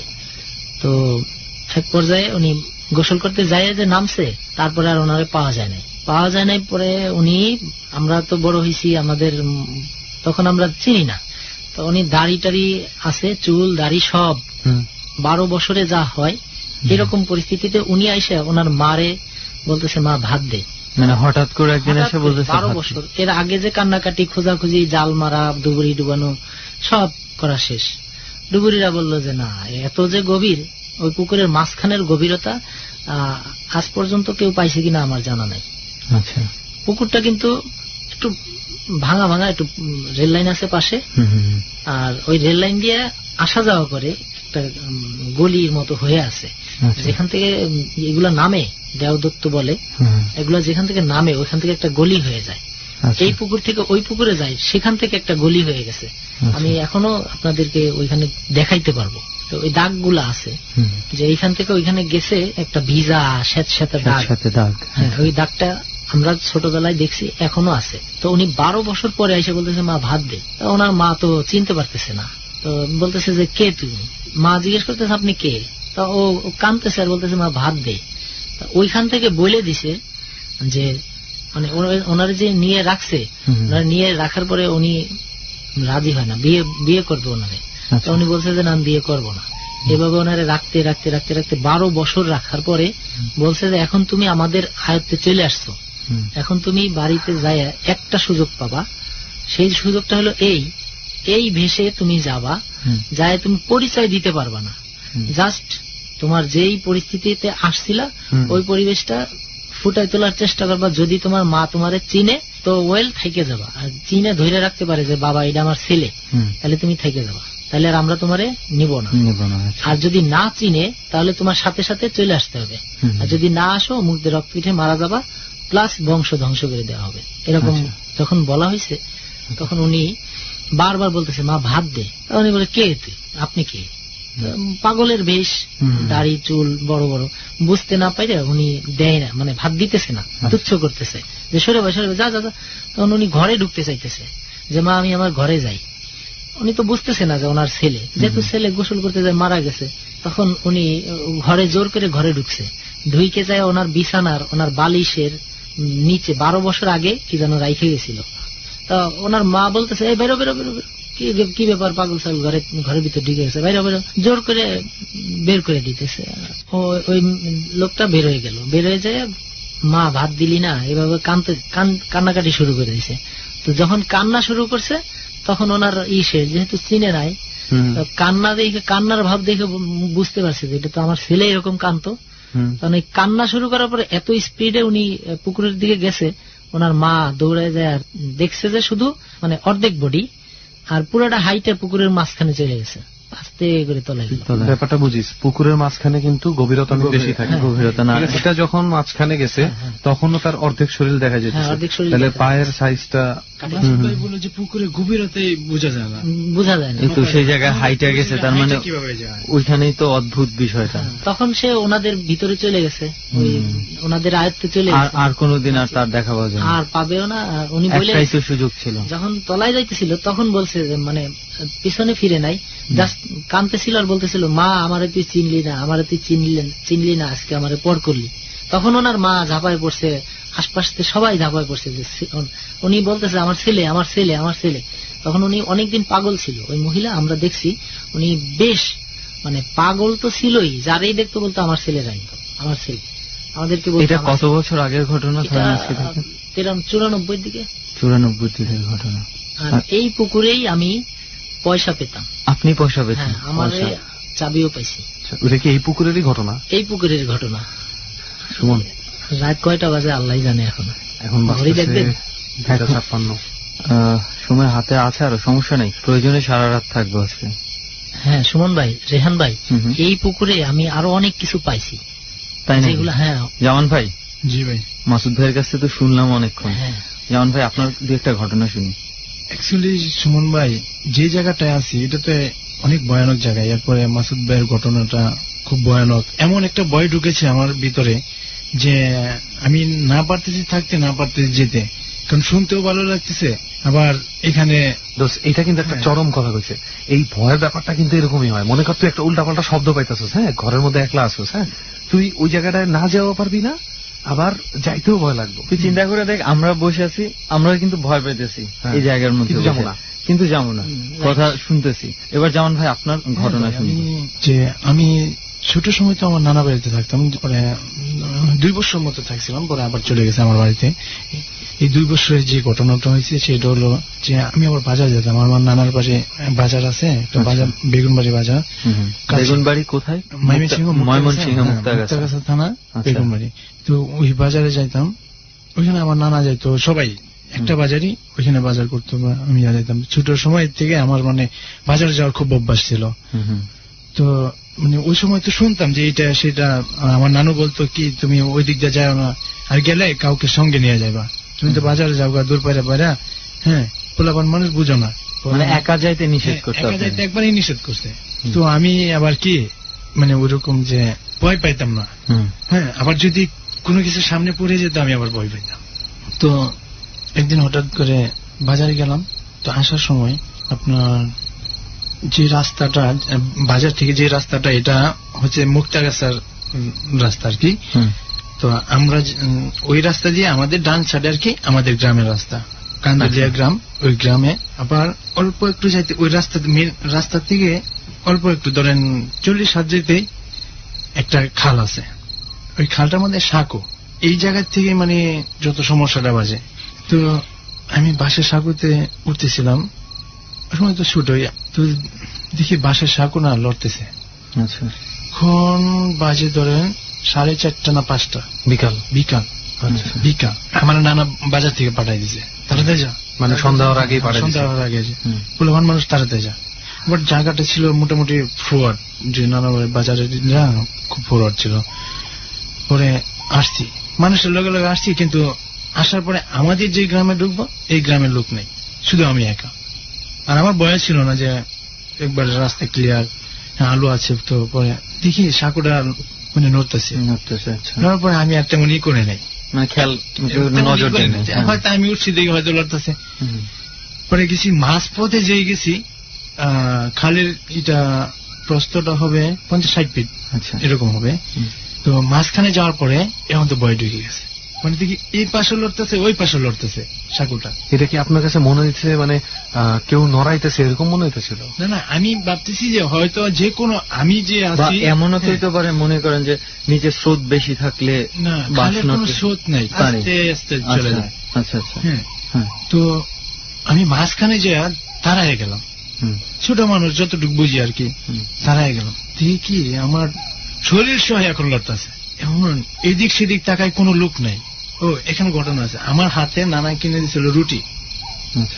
রুটি কিনে দিছিল, সেটা হলো ওই যে আগে 2 টাকা দামের রুটি আছিল না, 2 টাকা দামের রুটি কিন্তু অনেক বড় ছিল, অনেক বড় ছিল। 2 টাকা দামের রুটি।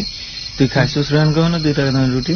অনেক আগে খাইতাম, মনে লেগে গেছে নাকি? আবার আপনি খাইছেন? প্রচুর খাইছি, আমিও খাইছি। তো ওই রুটিটা কিনে দিছে, কিনে দেওয়ার পরে আমি ওইখানে তো রুটিটা হাত পরে কি কাউরে পাই না, প্রায় 5-6 মিনিট দাঁড়ায় রয়েছে ওইখানে, ওই মাঝেই দাঁড়ায় মাঝে। পরে আস্তে আস্তে ভয় পাইতে পাইতে পার হলাম। পার হওয়ার পরে এখন তো ওই যে বড়ই গাছটা যায়, বড়ই গাছের সামনে তো আমি যাচ্ছি না। বড়ই গাছ মানে? একটা বড়ই গাছ আছে আমাদের ওই রুটে। আচ্ছা, হ্যাঁ, খালটা পার হওয়ার পরে একটা বড়ই গাছ আছে। পরে আমি না বড়ই গাছ দেখে না অনেক কি লাগতেছে। ওই সময় মনে একটু সন্ধ্যার ভাব চলে আসতেছে, যে সূর্যোদয় অস্ত যাচ্ছে। তখন ভাবছি যে খেত দিয়ে চলে যায়। মানে বড়ই গাছটাতে যাইতে চাইতেছেন না কেন? ওই যে আমার নানু যে ভয় থাকে, তো ওই দিক দিয়ে যাইস না। হ্যাঁ, এটা তো একটা কারণ আছেই। আরেকটা কারণ আমি মনে করাই দিই তোরে, সেটা যদি তুই মনে জানোস কিনা আমি জানি না, যে শহরের দিকে যখন মানুষ মারা যায়, ঠিক আছে, তখন যেই জায়গাটাতে গোসল করানো হয় ওই জায়গাটাতে বড়ই পাতা রেখে দেওয়া হয়, ঠিক আছে। ওই জায়গাটাতে হাঁটা যাবে না কয়েকদিন, ওই জায়গাটাতে বড়ই পাতা রেখে দেওয়া হয়। এই জন্য বড়ই গাছের পাতার দিকে, বড়ই গাছের ডালের দিকে একটা আলাদা ভয় কাজ করে অনেকেরই, অনেক সময়। তারপর হচ্ছে ওই সময় আমাদের মানে আপনি যাতে বড়ই গাছটা নিচ দিয়ে আর যাওয়া লাগবে না, তাহলে খালের ওই পারে আবার ওই যে খামারি গাছ আছে না, খামারি গোটা হয়, ওই ধরনের গাছ ওই দিক দিয়ে সিরিয়ালে আছে।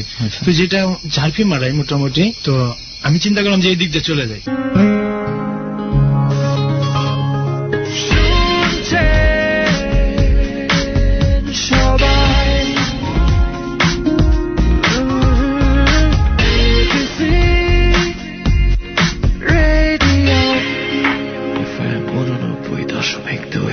This track was downloaded from FusionBD.com.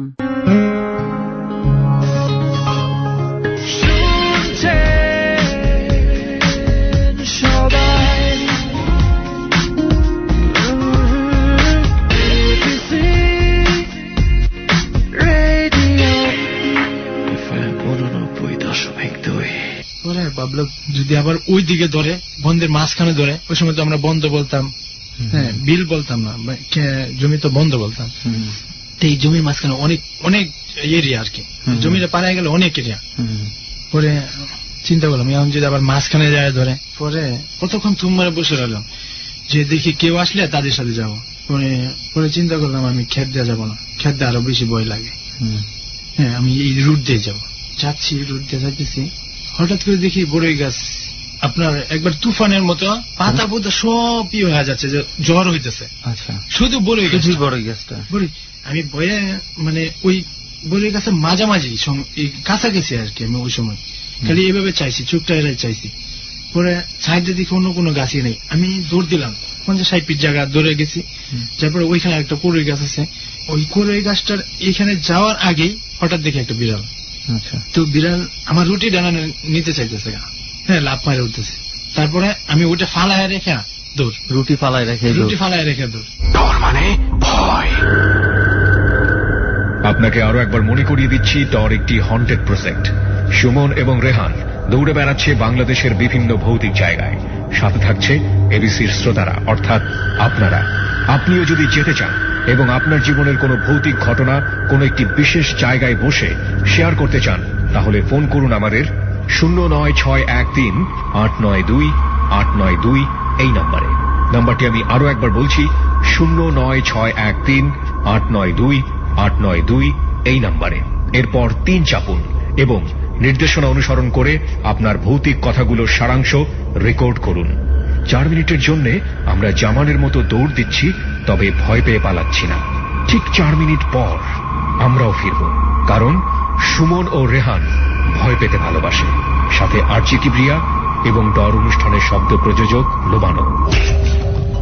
ডর।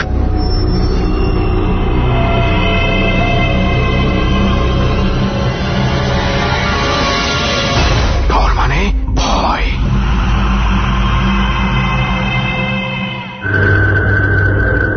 4 মিনিট পর আবারও স্বাগত ডরে। মাসুদ এবং জামানকে নিয়ে সুমন ও রেহানের মহিপালের শ্মশানে বসা ভৌতিক গল্প যারা শুনছেন, তাদেরকে মনে করিয়ে দিচ্ছি, মাসুদের পুকুরের ভৌতিক ঘটনা জানার আগেই আমরা জেনে নিচ্ছি জামানের ভৌতিক গল্প। মাসুদের পুকুরের সেই অজানা গল্প আজকে ডরের বিশেষ আকর্ষণ। জামানকে শোনার পরপরই সুমন ও রেহান ফিরে যাবে আবারও মাসুদের কাছে।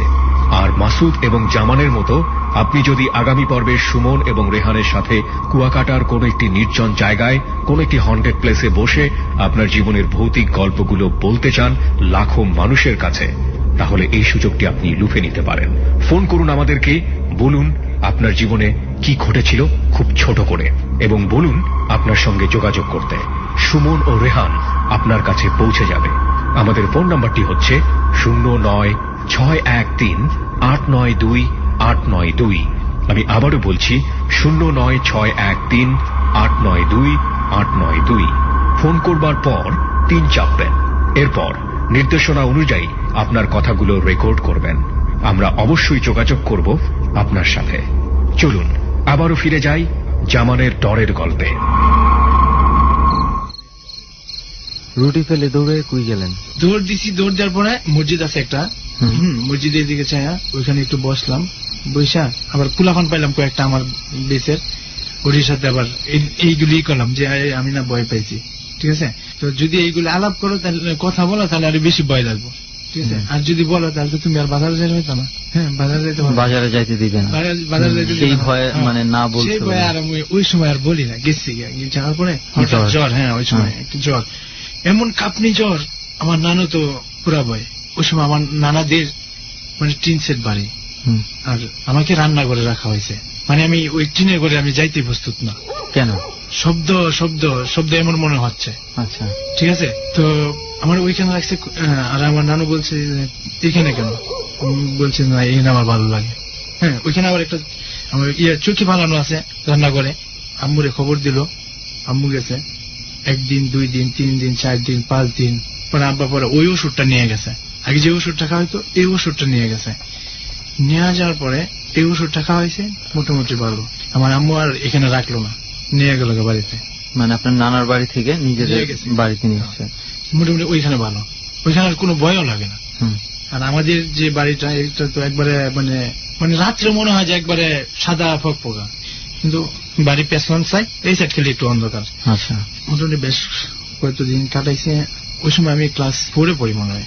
7 আমাকে ভর্তি করে আমার নানার বাড়িতে। তারপরে আবার গেছি, কিন্তু ওই সময় ওই যে বয়ারিটা এই আমার বাড়িতে 2-3 বছর যে আসছিলাম ওটা কিন্তু কেটে গেছে। তো যাওয়ার পরে মাসখানিক পরে আরেকদিন আসতেছি, সেটা হলো ওই দিন আবার ইন্ডিয়ার বাংলাদেশে খেলা। আচ্ছা, খেলাটা দেখে আসতেছি, ওই সময় রাত 10:30 মনে বাজে। গ্রামের বাজার তো সবাই চলে যায়। নানা আবার বলছে যে তুই জায়গা, আমি আসতেছি। ওই দিন আবার বাজারের দিন ছিল। পরে আমি বাজার থেকে রওনা দিলাম। কিছুক্ষণে যাওয়ার পরে দেখুন 2টা লোক যাচ্ছে। আমি ভাবলাম যে ওরাও তো মনে হয় আমাদের গ্রামে ঢুকবে, হ্যাঁ যাই। আমি ওই হিসাবে চলে যাচ্ছি। আমি যখন আমাদের গ্রামের রাস্তাতে যাবো তখন দিয়ে ওই লোক 2টা ওই সোজা যাচ্ছে। মানে আপনাদের গ্রামে আর ঢুকতেছে না। আচ্ছা, এখন তো আমি একা, এখন তো অন্ধকার, মানে ভীষণ অন্ধকার। সেই ছোট্টবেলার ভয়ের কথা মনে পড়ে গেছে আপনার? হ্যাঁ, তখন তো ওই আগের ঘটনা, এবং নানু যে বলছে এইগুলি যা আছে সব একসাথে এক জায়গায় হইতেছে। বাজারে বেক আমার সাথে আমি এখন আর ওই রাস্তায় নামতেছি না, এমন ভয় লাগতেছে। অন্ধকার তো মানে কিছু দেখা যাচ্ছে না। আমি যে রাস্তাটা দেখে যাব এমন পরিবেশ নাই। এরপরে সাঁকো, এই সাঁকো আমি কিভাবে পার হবো? আচ্ছা, একটা জিনিস না আজকে পারতেছি না আসলে। আমি অনেক ছোটবেলায় আমার চাচার বাসায় যাওয়ার সময় এরকম একটা সাঁকো ছিল, ঠিক আছে? তো ওই সাঁকোটা আমি ভয় পাইতাম, অবশ্য ভূতের ভয় না, আমার ভয় লাগতো। আমি মানে ওই যে নিচে পানি, মাত্র এক বাঁশের সাঁকো ছিল, একটা বাঁশ, আর অনেকগুলো থাকে 4-5টা বাঁশ দিয়ে বানানো। আপনাদের সাঁকোটা কেমন ছিল? এটা আমার একটা বাসে ছিল, একটা বাঁশের। একটা বাসে মানসিক ভাবে দোস্ত, মানসিক ভাবে ভয়ে আয়সা পড়ে একটা, জানো? তারপরে আমি ওইখানে দাঁড়ায় রইলাম যে দেখি 2-4টা মানুষ আসে কিনা। প্রায় 5-10 মিনিট দাঁড়ায় রয়েছি, কেউ আসে না। আরো তো রাত হয়ে যাচ্ছে। পরে আমি চিন্তা করলাম যা, যেটা হয় হবে। আস্তাগফিরুল্লাহ পড়তেছি, লা হাওলা ওয়ালা কুওয়াতা ইল্লা বিল্লাহিল আলিয়্যিল আযীম, এইগুলি পড়তেছি। খালি আমার বাড়ি পর্যন্ত যাই, কারণ 2টা থেকে 3টা পা কাইক দিছি। পরে আর আমার মন চলে না, আবার পেছায় গেছি মিনিমাম 20 হাত। আমি বাজারের দিকে আবার হাঁটা ধরছি যে না আমি যাবো না। ওই সময় দেখলাম যে 2-3 জন লোক আবার আসতেছে। হ্যাঁ, এখন মনে হয় যাওয়া যাবে। তো ওই লোকটি দেখলাম যে আমার সাইড দিয়ে ক্রস করে চলে গেল, ওরা আর এই রোডে ঢুকে না। এখন আমি বাজারে যাব, বাজার থেকে যতটুকু আসছি আমার বাড়িতে আসতে আরো অনেক কম। পরে চিন্তা করলাম না, মরে গেল, চলে যাবো। আবার আসলাম, আবার আইসা মানে কিছু রাস্তা আসলাম, যে এখন তো ওই ভয়টাই যে সাঁকুর মধ্যে উঠার পরে সাঁকু কাঁপাকাঁপি হয়েছে। ওই শুটের সময় ওই ঘটনা ওইটা মনের মধ্যে গাইতে আছে যে আমার কি সাঁকুর উঠার আগে কি আমার মাইরা ফেলা নাকি শয়তানে। যে সাইডটা আছে না আপনার ওই খালের সাইডটা, এই সাইডে তো ওই যে আপনার ওই যে গামারি গাছের জাফরি মারা, হ্যাঁ পাতা ঘন ঘন জাফরি মারা। কিন্তু এই ভয়টা অন্ধকার আরো ভয়। আবার যাই, আবার পাশে ওই যে 2 কাইক যাই, 3 কাইক পাশে, 20-30 বার এরকম খালি খেলাই করলাম, আর আগাইতে পারলাম না। পরে লাস্ট মুহূর্ত চোখ বন্ধ করে রাস্তাতে এমনি দেখি না, হ্যাঁ ওই সুরা কেরাত কইতে সাঁকু পর্যন্ত পাড়া যেতে গামারি গাছ আছে না, এগুলি কেমন জানি পানির মধ্যে চাপাইতেছে। পানি কোনো বাতাস নাই, কিছুই নাই, খাস পড়ে গেছে। হ্যাঁ, এখন ওই থেকে দৌড় মারে আবার চলে গেলাম পেছনে বয়ে। আচ্ছা, কেউ তো আসে না। ওই সময় আমার যেটা ধারণা, আমি প্রায় 1 ঘন্টা ওয়াইট হয়ে গেছে, নানাও আসতেছে না। নানা তো ওই যে আসে 12টা, 12:30, 1টা। আবার বয়ে আমি থাকলে যদি আবার কোনো কিছু হয়ে যায়, আবার বয়ে দৌড় দিয়ে সাঁকুর মধ্যে উঠলাম। ওইটা পরে সাঁকুটা মানে এমন ভাবে পার হয়েছি, মানে আমার কাঁপনিতে সাঁকু জন ভাঙিয়া যাবো এমন অবস্থা। আমার শরীরে এমন কাঁপতেছে, ওই কাঁপতে কাঁপতে পার হইলাম। পার হইয়া ওই আগের বই যে আমি এখন কোন দিক দিয়ে যাবো, ক্ষেতের ভিতর দিয়া নাকি সামনে বড়ই গাছ। হঠাৎ করে দেখি যে বিড়াল ডাকছে। আবার এই সাইডে হয়েছে আপনার কাদা ক্ষেত। এখন তো যাওয়ার মতো আর কোন পজিশন নয় যে এই দিক দিয়ে ভয় পেয়েছে ওই দিক দিয়ে চলে যাবো। পরে আমার আম্মা আবার বলছে, কোন সময় যদি কখনো শয়তান ভয় পাও বা মনে হচ্ছে, তুমি পেছনে তাকাইবে না, পেছনে তাকালে তোমার গাড়টা ভেঙে আনবো। হ্যাঁ, বড়ই গাছটা ছাড়াই ধরেন 10-15 হাত ছাড়াই একটা বট গাছ আছে, বিশাল বট গাছটার এত জাফরি মারা যে আপনার অনেক সময় সন্ধ্যার সময় অন্ধকার হয়ে যেত নিচে। ভাই একটু যেমন ভাই একটু বুঝায় বলেন। ওই না, আমি করে বুঝাই। এটা হচ্ছে ঝাপড়ি মারা বলতে বুঝাইছে অনেক ঢালপালা আছে, অনেক পাতা, আপনি ঢুকার মতো কোন পজিশন নেই। ওই গাছে আপনি ঢুকবেন ঝোপঝাড়, আচ্ছা, মানে এতই পাতা। তারপর ওই যে বট গাছ থেকে কি শস্য ওই যে ঝুরঝুর করে শব্দ করে পানির মধ্যে কি পড়তেছে, তো আরেক ভয় ঢুকে গেছে। ওই দিকে আর যেতে পারতেছে না। এই বিড়ালে মেও মেও করতেছে, ওই দিক দিয়ে ওই ঝরঝরের শব্দ হইতেছে। এর মানে একটা ঝড়ের মতো পড়ে গেছে। আমি পরে কোন সমস্যা পড়লে শয়তান ময়তান বা আবিজাবি দেখলে লা হাওলা ওয়ালা কুওয়াতা ইল্লা বিল্লাহিল আযীম এইগুলি পড়বা। এইগুলো পড়তে বয়ে কাঁপতে কাঁপতে বাজারের ব্যাগ আবার সাথে কাঁপতে চলে গেলাম। মানে একটু পার হইলাম, ওই রাস্তাতে ঘোরার সময় একটা কোনা পড়ে আর কি। হ্যাঁ, পরে ওই কিনারে একটা করে গাছ আছে, করে গাছের সামনে যে আমার বিড়াল হাজির, একই বিড়াল, ওই একই বিড়াল, কিন্তু আমি দেখতে পাচ্ছি না, অন্ধকারে দেখতে পাচ্ছি না, কিন্তু সে আমার সামনে দিয়ে হাঁটতেছে। তখন আমি দেখতেছি সে সামনের দিকে যাচ্ছে, আর ওই সাইডটা ডান সাইডে একটা বাড়ি আছিল, হ্যাঁ ওই বাড়ির পেছনে আবার একটা বাড়চার আছে, বিশাল একটা তেঁতুল গাছ আছে। হ্যাঁ, যে তেঁতুল গাছে মনে করেন এর আগে অনেক লোকের নিয়ে গেছে। হ্যাঁ, ওই কথাটা আমার স্মরণ পড়ে গেছে। অনেক লোকের নিয়ে গেছে মানে 2-3 জন ওই তেঁতুল গাছে নিয়ে গেছে, তেঁতুল গাছে ঘুরে নিয়ে গেছে, তেঁতুল গাছের উপরে উঠায় বসা রাখছে। মানে অনেক সময় মানুষের রূপ ধরে বলতো এই ওইদিক চল, লয়ে যেত, তুই ওই দিক যা, আজকে এই দিক যা। এটা অনেক দেশে ভুলাই ধরছে।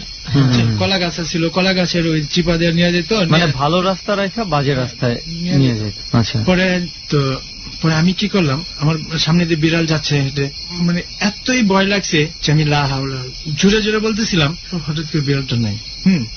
মানে কান্দন অবস্থায়। পাশে আর একটা পুকুর আছে, পুকুরে আবার কাটা তারে বেড়া আছে। হঠাৎ করে একটা শিয়াল না কুকুর কি হয়ে জানি আমার হাত লিয়া, মানে হাতের মাঝে ঘষা মেরা দৌড় দিল। আচ্ছা, লাগে আমার এদিকে মনে হল যে কাটা ফুটছে গা, এমন ওই অন্ধকার তো আর দেখি নাই। আমি এগিয়ে যাচ্ছি, মসজিদের কাছাকাছি যাচ্ছি, দেখি 5-7টা কুকুর এসে আমাকে গ্রাও। আচ্ছা আচ্ছা, এই পাশে মসজিদ, আমি এই জায়গা রোডের পাশে মসজিদ, আমার মসজিদের পাশে। ওইখানে কোনো মানুষজন নাই, বাড়ি সাইডে বাড়ি। আচ্ছা, অনেক রাত হয়ে গেছে। পরে চোখ বন্ধ করে আমি দাঁড়ায় রয়েছি, কোনো কথা নেই, আমার শরীর কাঁপতেছে, আর মনে মনে লাহাওলা যে বলবো ওইটাও আর বলা হয় না, এমন অবস্থা হয়েছে। তো পরে আমি কি করলাম, চোখ মন যে মানে দৌড় দিলাম, মানে চোখ বন্ধ করে দৌড় দিলাম, যে যেটা বলে সামনে যাই উষ্টা খায় পড়ে গেছি, কিছুখানে যাই উষ্টা খায় পড়ে গেছি, মনে হয় 10-12 হাত জায়গা গেছি, বাড়ির কাছাকাছি পড়ছি। এরপর মোটামুটি একটা সাহস আসতেছে আস্তে আস্তে। তো ওই দিকে ঢুকছি, ঢুকার পরে আমি জীবনেও দেখি নাই যে আমার নানার বাড়ির সামনে এমন যে ভয়ানক কিছু আছে। তো ওই দিন আমার কাছে বাড়ি ঢুকার আগে কবরস্থান আছে, কবরস্থান যেখানে আমার নানাদের যারা মারা যায়, মানে পারিবারিক কবরস্থান। এত লোকের কবর দেওয়া হয় নাই, মোটামুটি একটা নতুন তো দেওয়া হয়েছে। কবর আগে যে জায়গায় দিত ওই জায়গা আর কি নাই, জায়গা বন্ধ হয়ে গেছে, এখন নতুন দিতেছে। মোটামুটি কয়েকটা কবর হচ্ছে। তো আমি ওই জায়গাতে নামলাম, আসতেছি, হঠাৎ করে কি জানি আমার সামনে দাঁড়ায় গেল, অনেক উঁচা মনে হলো। এখন তো আমার মানে ভিতরে কিছুই নাই, যে আমার বাড়ির সামনে এমন। হ্যাঁ, আমি এমন একটা চিৎকার দিছি। কি দেখলেন আপনি ওটা? মানে মানুষ, মানে মূর্তি না মানুষ কি, আমি কিছু বুঝতে পারতেছি না। তো হঠাৎ করে লম্বা হয়ে দাঁড়ায় গেছে। হ্যাঁ, অন্ধকার তো কিছু দেখতে পাচ্ছি না। পরে আগা যাবো দেখি আমি আগাইতে পারতেছি না। আমি এমন চিৎকার দিছি যে চিৎকারের যন্ত্রণায় নানু আবার মাঝে মাঝে সজাগ পাওয়া যায়। হ্যাঁ, যেখানে আমি, ওইখান থেকে আমার নানুর ঘরটা হচ্ছে মিনিমাম 40 হাত দূরে। আচ্ছা, তো আমাদের আবার ওই কবর যে কবরস্থান, তার পাশে আবার লেবু বাগান। তো অনন্ত লেবু বাগান তো আবার অনেক জঙ্গলের মতো দেখা, মানে সুপ্রিয় আকারে থাকে। ওটা আর কি আমাদের বাইরের পাশে আর কি। আবার সাইডে শুনি যে কাঁদতেছে, অনেকক্ষণ দৌড়াচ্ছি, কিন্তু আপনি জায়গা থেকে নড়তেছেন না। আমি জায়গা থেকে নড়তেছি না, মানে ইলিউশনটা বুঝতে পারতেছে এখানে। মানে ওনার কিন্তু মনে হইতেছে যে উনি দৌড়াইতেছে, কিন্তু জায়গা বদলাইতেছে, মানে একটা ঘোরের মধ্যে, সার্কেলের মধ্যে আটকে গেছে। এই জিনিসটা কিন্তু আগেও শুনছি, কিছু মানুষের ক্ষেত্রে এরকম হয়, বন জঙ্গলের ভিতরে ঢুকলে মূলত হয় এই জিনিসটা, যে একই জায়গার ভিতরে ঘুরপাক খাইতেছে এবং কোনোভাবেই অরিজিনাল পথ কেউ খুঁজে পাইতেছে না। মানে আমি অনেকক্ষণ ধরে, কিন্তু আমার নানু ওই সময় তো ওই যে মানে কুফি বাতের যুগ, আমার নানুদের ঘরে আবার হারিকেন আছে। আচ্ছা, হারিকেন সবসময় একটু জ্বালানো থাকে। তো দৌড়াচ্ছি, যেতে পারি না। এদিক দিয়ে বামে ডানে যে কবরস্থান, ওইখানে কাঁদতেছে। হ্যাঁ, কাঁদতেছে। আমি এটুক শুনতেছি যে আমারে কেন নিয়ে গেলি না, হ্যাঁ আমারে কেন থয়ে গেলি, তুই কি লেগে একলা গেলি, আমার লই যাইতি, হ্যাঁ আমি তোর সাথে যাইতাম গা। হ্যাঁ, এমন মানে মহিলা কণ্ঠ নাকি? হ্যাঁ, মহিলা কণ্ঠ, মহিলার যেমন কান্দে না, এভাবে কান্দতে আছে কবরস্থানের ভিতর থেকে। হ্যাঁ, কবরস্থানের উপরে। আমি কিন্তু দৌড়াচ্ছি, প্রায় কতক্ষণ দৌড়াচ্ছি আমি নিজে বলতে পারবো না। শরীরে মানে এত ঘাম ঝরতেছে প্রচুর।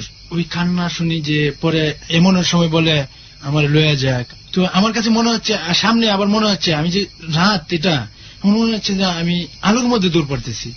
হঠাৎ করে আমার নানু যে একটা চিৎকার শুনছিল, হ্যাঁ নানু না ওই হারিকেন নিয়ে আসতেছে। তো আমার নানু দেখতেছে আমি দাঁড়ায় রয়েছি। পরে নানু বলতেছে তুই বস না গেলে গা। পরে মানে কয়েকবার বলার পরে আমার হঠাৎ করে মানে আমি নানুর শব্দটা শুনতে পারলাম। পরে আমার নানু বুঝতে পারছে কি ব্যাপার, এইভাবে কথা কিছু বলেছে, একটা হয়েছে, হ্যাঁ, মানে অ্যাবনর্মাল কিছু। এইভাবে কথা বলেছে। পরে নানু আবার যে ধরছে, ধরার পরেই মানে আমি ওই যে জায়গায় দাঁড়াইছি দাঁড়াতে পড়ে গেছি। পরে মানে নানু পানি টানি আনছে, পরে দেখে যায় হুদা মানে পিছলা পিছলা আর কি, হ্যাঁ শরীর পিছলা পিছলা। তখন দেখতেছে যে পিছলা পিছলা, হ্যাঁ। তখন আবার 10-15 মিনিটের মধ্যে মনে হয় আবার ড্রেনটা আবার ব্রেক করে ফিরে আসছে। তখন আমি বলতেছি কি হয়েছে, তুমি এমন করতেছো কেন লেগা, তোর কি হয়েছে তুই জানাস না? না কি তো মাঝখানে কোনো মাঝে কিছু আপনার মাথায় নেই। কি যে ঘটছে আপনার আর কিছুই আমার মানে কিছুই মানে এমন ওই সময় মনে হচ্ছে না। পরে নানু কি কি খাওয়াইছে ওই সময় আমি কিন্তু জানি না। পরে শুনি যে এই যে শিল আছে না, শিল পাটা, যে শিলপাটা। হ্যাঁ, শিলপাটা, হ্যাঁ, হ্যাঁ। মরিচ টরিচ বাটে, হ্যাঁ, হ্যাঁ। ওই শিল দিয়ে ধুয়ে পানি খাওয়াইছে। আচ্ছা জামান ভাই, আপনার তো কিছু মনে ছিল না ইহাতে আসার পরে, পরে আবার আপনার মনে পড়ছে কখন? এই যে আপনি দৌড়াইছিলেন ওই যে চেঞ্জ অনেকক্ষণ, সব ফেরার পরে, চেঞ্জ ফেরার পরে তখন আবার আপনার মনে পড়ছে মনে পড়ছে মাঝখানের সবগুলি, সময়টা হ্যাঁ। বাজার থেকে আসার পরে এই হয়েছে। সবগুলি আমার মনে পড়ছে। আর এখানে যেটা আরেকটা অবিস্মরণীয় ঘটনা ঘটছে সেটা হলো আমাদের যে নানাগড়ের যে মসজিদ আছে, মসজিদের একটা হুজুর আসলো, আমরা কারি ডাকতাম, আমরা হুজুর ডাকতাম, আমরা কারি সাহেব, কারি সাহেব ডাকতাম। কারি সাহেবের একটা ছেলে ছিল, সন্ধ্যার দিকে আসতো, খাওয়া দাওয়া করে রাত্রে যাইতো। আন্তরিকতা, বাবা ছেলে অনেক আন্তরিকতা ছিল। পরে হঠাৎ করে একদিন আসলে ওই দিন না রাত হয়ে গেছে, অনেক রাত হয়ে গেছে, মনে হয় 12:30 মনে হয় বাজে। হুজুরের খাওয়া দাওয়া করানোর পরে শয়তান কিন্তু বড়ই গাছে আসে গাব গাছ থেকে। আচ্ছা, হ্যাঁ, বা গাব গাছে দেখা যায় যে শব্দ হচ্ছে, এই শব্দ দেখা যায় গাব গাছে নেই, বড়ই গাছে। বড়ই গেছে। হ্যাঁ, যে ঘটনার পরে আপনার হুজুরে ওই দিন একা ওর ছেলের জানে না, রাত হয়ে গেছে। তো ছেলে বলতেছে না বাবা যাওয়া লাগবে না, কোনা আমি যাই, তোমাকে আগে দিয়ে আসি। হুজুর কিন্তু জানে, হুজুরের ছেলে কিন্তু এই ঘটনাটি জানে না। তো হুজুর কি করছে, মানে সাঁকুটা পার করে ওই যে আমাদের যে মেন রাস্তা মানে সাঁকুটা পার হয়ে মানে হ্যাঁ বলছে তুমি যেতে পারবা। হুজুরের টার্গেট ছিল আমি সাঁকুটা পার করে দিই নিশ্চিন্তা, পড়ার কোনো ঝামেলা নেই, যে বাবা এখন যাইতে পারবা, হ্যাঁ যাইতে পারবো। ওর বাবা খালি উল্টা বা খালি মানে আমাদের মসজিদে পথ ধরছে, আর ওর ছেলে যাইতে 10-15 কাইক দিছে। হঠাৎ করে গালে একটা চড় মারছে। কার? ছেলের। হ্যাঁ। আচ্ছা, পরে বলতেছে বাবা কি জানি গালের মধ্যে যে কি চড় মারলো। আরে যাবো, এগুলো কিছু না, মানে ওই ভয়টা আর কি ছেলেটা দিচ্ছে না, যে আমি বলবো যে শয়তান ভাই আবু যাবি, ভয় পেয়ে যাবে আরো। হুজুরে আবার ওই যে হুজুরে যতটুকু মানে দোয়া কালাম এনতিকে পড়ে দিচ্ছে যাতে ছেলেটা কিছু না হয়। পরে কিছুক্ষণে যাওয়ার পরে হুজুর ডাক দিতেছে যে বাবা এদিকে আসো। হুজুর মনে ধরে গেছে যে না যদি কিছু হয়ে যায়, ঠিক আছে আনছি। আবার যা দূর পরে যা ছেলে আটকেছে। পরে বলতেছে বাবা তোমার যাওয়া লাগবে না, কোনা বাবা জায়গা, ঠিক আছে কোনা যাও জায়গা। ছেলে না, পরে লাস্ট মুহূর্তে বললো সমস্যা আছে, তোমার গায়ে চল মারছে। হ্যাঁ, আরে শয়তানের কথা বলতেছে তুমি, ছেলে আরো সাহস। এইসব দেখে আমি ভয় পাই না, তুমি যাও তো। তখন ছেলে বলতেছে, ছেলের সাহস বাইরে গেছে। তো ছেলে বলছে যাও গা, তুমি যাও গা, এগুলি কিছু না, শয়তান মতন এগুলি কিছু না। যাবো, বাপের অনেক সাহস দেখাইলো। বাপের আচ্ছা ঠিক আছে যাবো। গেছে যাই, রাত হয়ে গেছে, শুয়ে রয়েছে। সকালে তার মা তার বোন মানে ডাকতেছে, মানে ছেলেটার। পরে যে দরজা খুলে না, অনেক ডাকাডাকি, দরজা খুলে না। পরে যায় দরজা, ওই খিলের দরজা তো খিল খুলছে, যায় উনি তো মারা গেছে। ছেলে মারা গেছে। ছেলে মারা গেছে। তো কি ওই দিন ওই থাপড়ের কারণে না?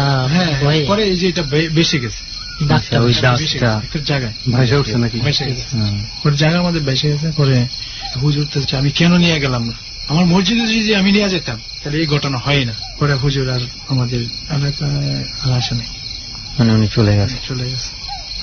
ভুলের জন্য আসলে বলার কিছু নাই।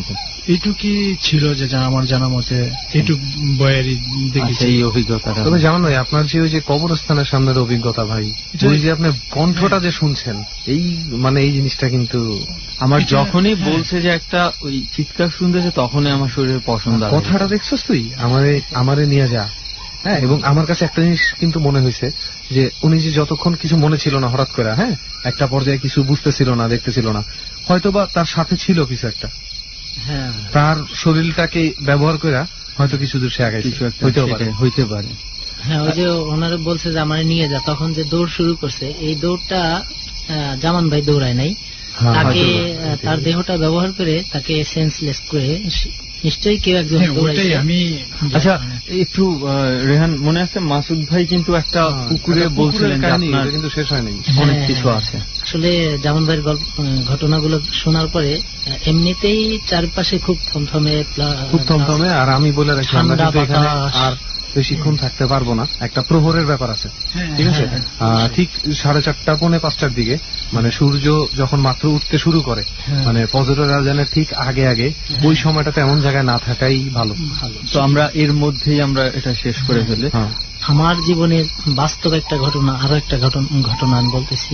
সেটা হলো, আমরা যে পুকুরটার কথা বললাম যে একটা লোক 12 বছর পরে আবার চলে গেছে, ওই পুকুরটার মাঝখানের গভীরতা কেউ মানে যতই সাহসী লোক হোক ডুব দিয়ে যত দূরই গেছে কেউ গভীরতা পারে নাই। আচ্ছা, তারপর তো ওই পুকুরে আমরা দেখছি, আমরা দুপুর দিকে একবারে মানে জোহরের টাইমে, সূর্য যখন ঠিক মাথার উপরে, একবারে মাথার উপরে, হ্যাঁ, এটা ওই- আরেকটা প্রহর। ওই টাইমে একটা মাথা দেখা যাইত। ওই পুকুরে? মাথাটা কেউ তার ফেস কোনোদিন দেখে নাই, শুধু মাথাটার চুল, বিশাল চুল, আপনার 5-6 হাত লম্বা হবে, তারও বেশি। চুলগুলা সাপের মতো ছড়ায় থাকতো, আর ওটা ভাসতো। আবার এটা দেখার সন্ধ্যার পরেও দিকে, আপনারা পুকুরে নামতেন? হ্যাঁ, মাঝখানে সহজে কেউ যাইতাম না।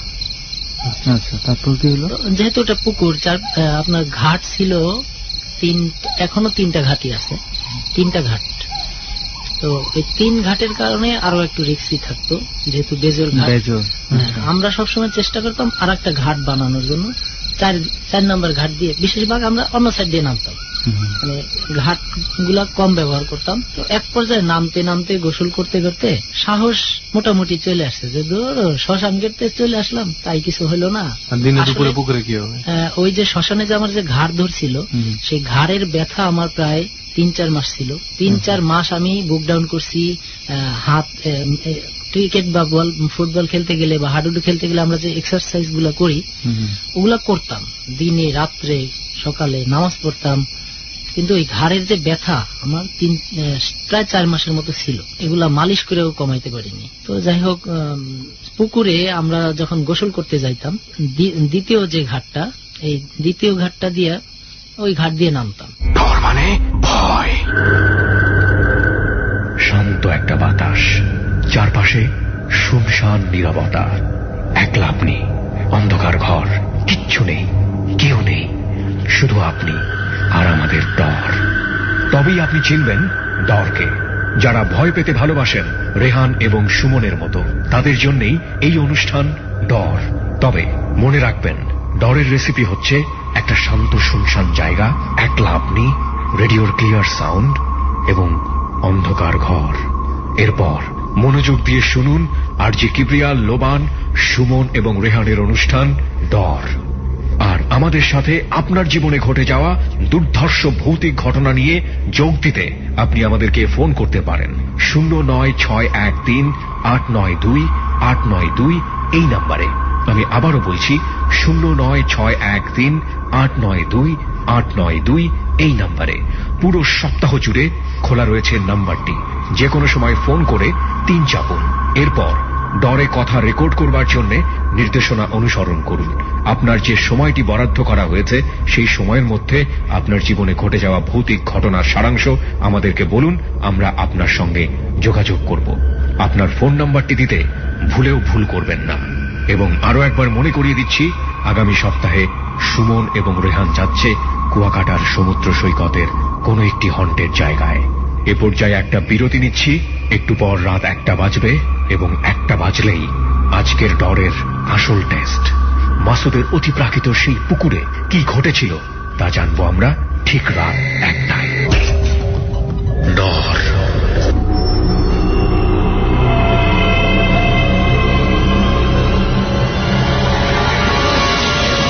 ডর মানে ভয়।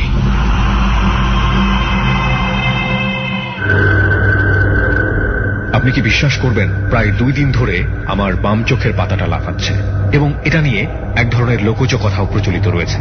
অশুভ শক্তিও বলে থাকেন অনেকে। গত রাতে একটা অশরীরী হাত বেশ কয়েকবার আমার গলাটা চেপে ধরেছে। খুব আপনজনের মৃত্যু ভয় আমাকে ঘুম থেকে বারবার জাগিয়ে দিয়েছে। আমি জেগে গেছি এই কারণে, মরতে ভয় লাগে। মরার ভয় সবারই হয়, বিশ্বাস করুন আর নাই করুন। আমি আরজে কিবরিয়ার জীবনে গত 2 রাতে এই ঘটনাগুলোই ঘটেছে।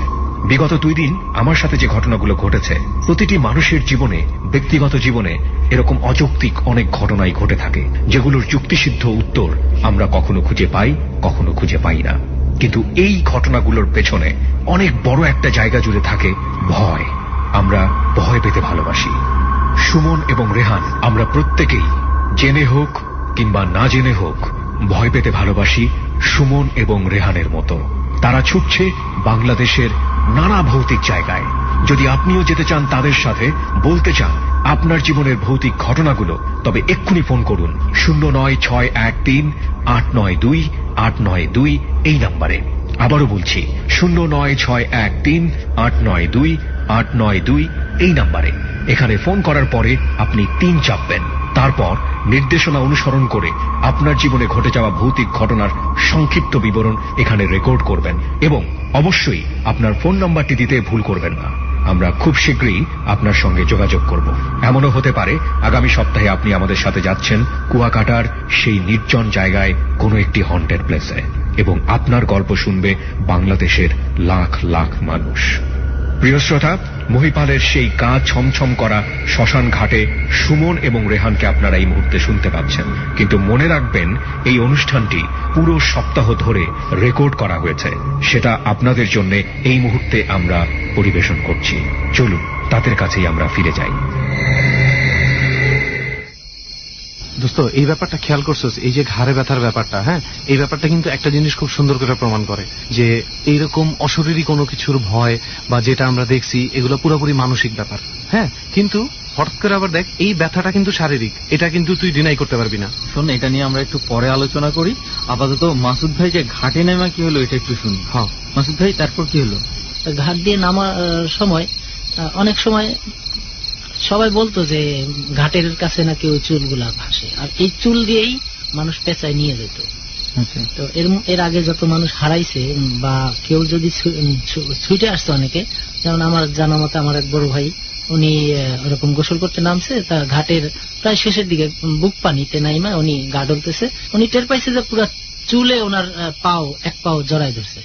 জড়াই ধরার পরে উনি এই টাইনে নিয়ে গেল আমারে, এরকম যখন চিল্লাচিল্লি শুরু করছে, তো আশপাশে আমরা অনেকেই ছিলাম, আমরা তো ছোট, বড় অনেকে ছিল। গোসলের টাইমে বেশিরভাগ পুরুষ ছেলেরা আমরা এক টাইমে গোসল করতাম, কারণ গোসল করে আমরা নামাজে যাব। আচ্ছা আচ্ছা। তো সবাই মিলে টানাটানি করে অনেক কষ্টে উঠাইছি, তো তার পায়ে দাগ ছিল, যে কিছু একটা পেঁচ দিছিল। আপনি দেখেছেন সেটা? হ্যাঁ, সেটা আমরা বাস্তবে দেখা। আচ্ছা। তো আমরা একবার শেষের দিকে সিঁড়িতে নামতাম না, তো 4-5টা সিঁড়ি পার হইলে নিচে নামলেই পায়ের কাছে কিছু একটা বাঁধলো আমার। আমি গোসল করতে নামছি, আমি দোয়া কালাম পড়ে ফরজ নিয়মে যেভাবে গোসল করে আমি ওইভাবেই নামলাম। আমার পায়ের ভিতরে গোল গোল কিছু একটা বাঁধার পরে আমি হাত দিলাম, পায়ের নিচে হাত দিলাম, হাত দিয়ে তোলার পরে দেখি পয়সা। তো ওই সময় ছিল আপনার তখনকার 10 পয়সা, 5 পয়সা ছিল, 4 আনা ছিল, 8 আনা ছিল, কিন্তু আমি পাইলাম আনা। সেটা ছিল সম্ভবত 1 আনা, 1 আনা, তারপরে 5 আনা। তাহলে আপনি প্রায় মানে 35-40 বছর আগের মানে সেই আনাগুলা পাইতাম আমি, খুব বেশ কিছু আনা পাইছি, আধা আনা, 1 পয়সা, এরকম আমার বড় বড়, মানে সেগুলার কোন ইয়া পাই না, এটা কোন দেশের। আমি মসজিদের হুজুরে দেখাইছি, আমার চাচাদের দেখাইছি, মুরব্বীদের দেখাইছি, যেটা কোন দেশে, তা আমার ভয় দিত। প্রথম দেখাইতাম না, প্রথম নিয়ে জমাইতাম, পয়সা পাইছি। তখন মনে করতাম এইটা যে কারোর পকেট থেকে অথবা কারোর লুঙ্গির গোচার ভিতরে অনেকে টাকা পয়সা রাখে, অনেকে লুঙ্গির মধ্যে গুজে রাখে।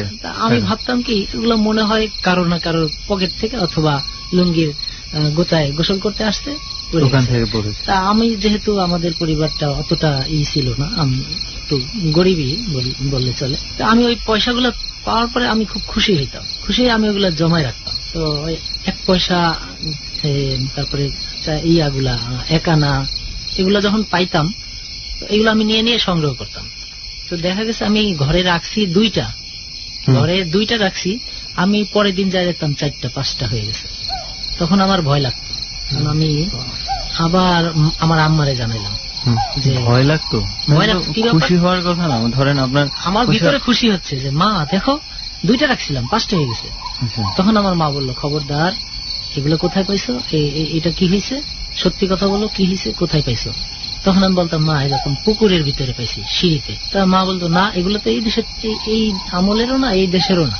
মানে কোন দেশের যে এটা আমি অনেকরে দেখাইছি, তারা কেউ বলতে পারে না। আচ্ছা, লাস্টে আমার একজন ভয় দিল যে এগুলো আমারে দিয়ে দাও, তা নাহলে তোমার পুলিশে ধরো। যখনই পুলিশের কথা বলতাম তো ছোট, তখন আমার একটু ভয় লাগলো, পুলিশে ধরবে এই পয়সার জন্য। তখন আমি বললাম যে ঠিক আছে আপনাদের আমি দিয়ে দেবো। তো আমি কিন্তু সুমন এটা চিন্তা করতেছিলাম, বুঝছো, যে এখন যদি আমাদের কাছে পুলিশ জিগায় যে তোমরা এনে করোটা কি, এত রাত্রে পুলিশে, তখন জবাব কি? আসলে আমাদের আসলে চারপাশে কোনো আলোই পাইতেছি না, ঠিক আছে। পুলিশ দোয়া করি আমরা পুলিশ যেন এসে না ধরে আর কি। আচ্ছা, তারপর কি হলো? এমন জায়গায় পুলিশ কেন, কোনো সুস্থ আমাদের মতো পাগল ছাড়া কেউ আসবে না। আসবে না এখানে। তারপর যখন এই পয়সাগুলো আমার আম্মারে দেখাইলাম, আমার আম্মা বললো যে এগুলা তুমি করো না, 2টা থেকে 5টা হয়েছে, মানে বাড়তেছিল। এক পর্যায়ে আমার 2 হাতের মানে কোষ যেটাকে বলে 2 হাত ভরে গেছে, মানে ওইগুলো পয়সা হয়েছে একটা থেকেই। না, তখন মানে আমি 8 থেকে 10টা পয়সা পাইছি সব মিলে, কিন্তু এগুলো শুধু বাড়তে থাকলো। বাড়তে থাকার পরে আমার মানে আমি একদিন গোসল করতে গেছি, তখন কোনো লোকজন নাই, না থাকার কারণে আমি আবার চলে আসতেছিলাম। তখন আমার ওই পাশের ঘাট থেকে একজন বলতেছে, ডাক দিছে, মাসুদ গোসল করো। আমি বললাম যে না, আমাদের এই ঘাটে আমি তখন আমার এলাকার ভাষায় বলছি যে না, আমাকে ঘাটে কেউ নেই, তা আমি একা একা গোসল করবো না, আমি তো আছি, নামো। না, আপনি তো চিনতেন, আপনি না, ওই দিকে ফেস করা। আচ্ছা, তো কণ্ঠটা আমার এই পর্যন্ত আসতেছে দেখে আমার সন্দেহ হয়েছে যে এত দূরে, তো ওই কণ্ঠ এত দূরে এত ক্লিয়ার, আমার ভয় লাগতেছিল। তখন লাগতেছিল কয়টা সময়, এটা দুপুরবেলা? একবারে দুপুরবেলা। আচ্ছা, হঠাৎ করে শুনতে অনেকের কাছে মনে হইতে পারে যে কিছুই না, এরকম করে একজন ডাক দিতেই পারে, কিন্তু অপরিচিত একটা মানুষ অন্যদিকে ফেরা, মাঝখান থেকে ডাক দিচ্ছে অনেক দূর থেকে, কিন্তু আওয়াজটা মনে হচ্ছে আমার পাশেই। এটা কিন্তু ছোটখাটো ব্যাপার না। তো আসলে ফেস দেখা যাইতো না, এই জন্য আসলে চুলগুলা, এই যে চুলের গল্প, এইখানে যতগুলো মানুষ যারাই দেখছে প্রত্যেকেরই চুল বড়, চুল দিয়ে এমন ভাবে ফেস ঢাকা থাকে, মনে হয় না যে ফেসটা কোন দিকে, মানে এর ফেসটা যে কোন মুখটা কোন দিকে আছে এটা বোঝা যায় না। আমি মনে করতেছি তার মুখ ওই দিকে, কিন্তু ওই দিক দিয়ে যে দেখতেছে সে মনে করতেছে তার মুখ এই দিকে। আসলে তার ফেস, ওই পুকুরে যতদিন যে যত মাথা দেখছে, চুল দেখছে, কেউ কোনোদিন ফেস দেখে নাই আমার জানা মতে। তো যার কারণে আমিও দেখতে পারতেছি না। তো আমার বলতেছে গোসল করো, সমস্যা নেই। তো কণ্ঠটা একটু ভারী। আমি বললাম না, আমার গিয়ে ঘাটে যখন কেউ নেই আমি নামতেছি না। আমি বললাম সমস্যা নেই, তুমি নামো। তখন আমি দৌড় দিলাম। আমার মা বলে দিছে, এক মায়ের এক ছেলে, খবরদার কোনো ইয়াতে দরকার নেই যাওয়ার, পানিতে বিশেষ করে। তো বিশেষ করে পানিতেই কিন্তু সমস্যা দেখা দেয় বেশি। তো আমি দৌড় দিয়ে বাসায় চলে গেলাম। যাওয়ার পরে আবার গোসল করার জন্য ওই পাশের বাড়ির সবাই নিয়ে চল গোসল করি। আবার গোসল করতে আসলাম, তখন আমি আবার একটা পয়সা পাইলাম। পয়সা পাওয়ার সময় আমি যখন তখন ওই পয়সাটা নিতে গিয়া, মানে ওই যে পয়সার একটা লোভ হয়ে গেছে, যে সিঁড়িতে পাইতাম ওই সিঁড়িতে না পাই আরেক পাও নিচে নামাইছি। এইভাবে কয়েকটা সিঁড়ি আমি কিন্তু নামছি, এই লোভে পয়সা এক ধাপ করে নামতেছি। তখন লাস্টেরটা যখন আমার গলা, মানে মুখ ঢাকবে আর একটু নামলেই আমার মাথাটা নামে, এরকম পরিস্থিতিতে আমি যখন নামতেছি তখন আমার সেন্স আছে, আরে আমি তো বেশি নিচে নামতেছি আর পয়সাও পাইতেছি না। খুঁজতে খুঁজতে একটা পয়সা, সিঁড়ির এই মাথা ও মাথা, সিঁড়ি বাঁধানো তো, সিঁড়ির এই মাথা ও মাথা হাঁটতেছি। সবাই বলে কি ব্যাপার তুমি এরকম করো, ঘুরো কেন? আছে বলা যাবে না, কারোর কিন্তু বলি না, শুধু মা জানে। আর ওই কয়েকজন মুরব্বীরে বলছি, তারা বলছে এটা এই দেশের না। তো আর একজন বলছে ওই লোকটা খুব চালাক, উনি মনে করছে বিদেশি পয়সা বিক্রি করলে, আচ্ছা আচ্ছা, হ্যাঁ, উনি আবার ওই টার্গেটে নিতে চাইছে। তো এক পর্যায়ে আরেকটা পয়সা যখন আমি পাইলাম, ওই দিনকার রাত্রে আমারে বললো যে তুমি আরো পয়সা পাবা, তুমি আরো নিচে নামো, আরো ভিতরে আসো, মানে এদিকে আরো নামো। কি স্বপ্ন দেখছেন? রাত্রে এই যে চুল শুধু মাথা, মানে এটা কি স্বপ্নে? স্বপ্নের মধ্যে, স্বপ্ন বলতে আমি রাত্রে দোয়া কালাম পড়েই শুই, তার মধ্যে আসাটা বিশাল ব্যাপার।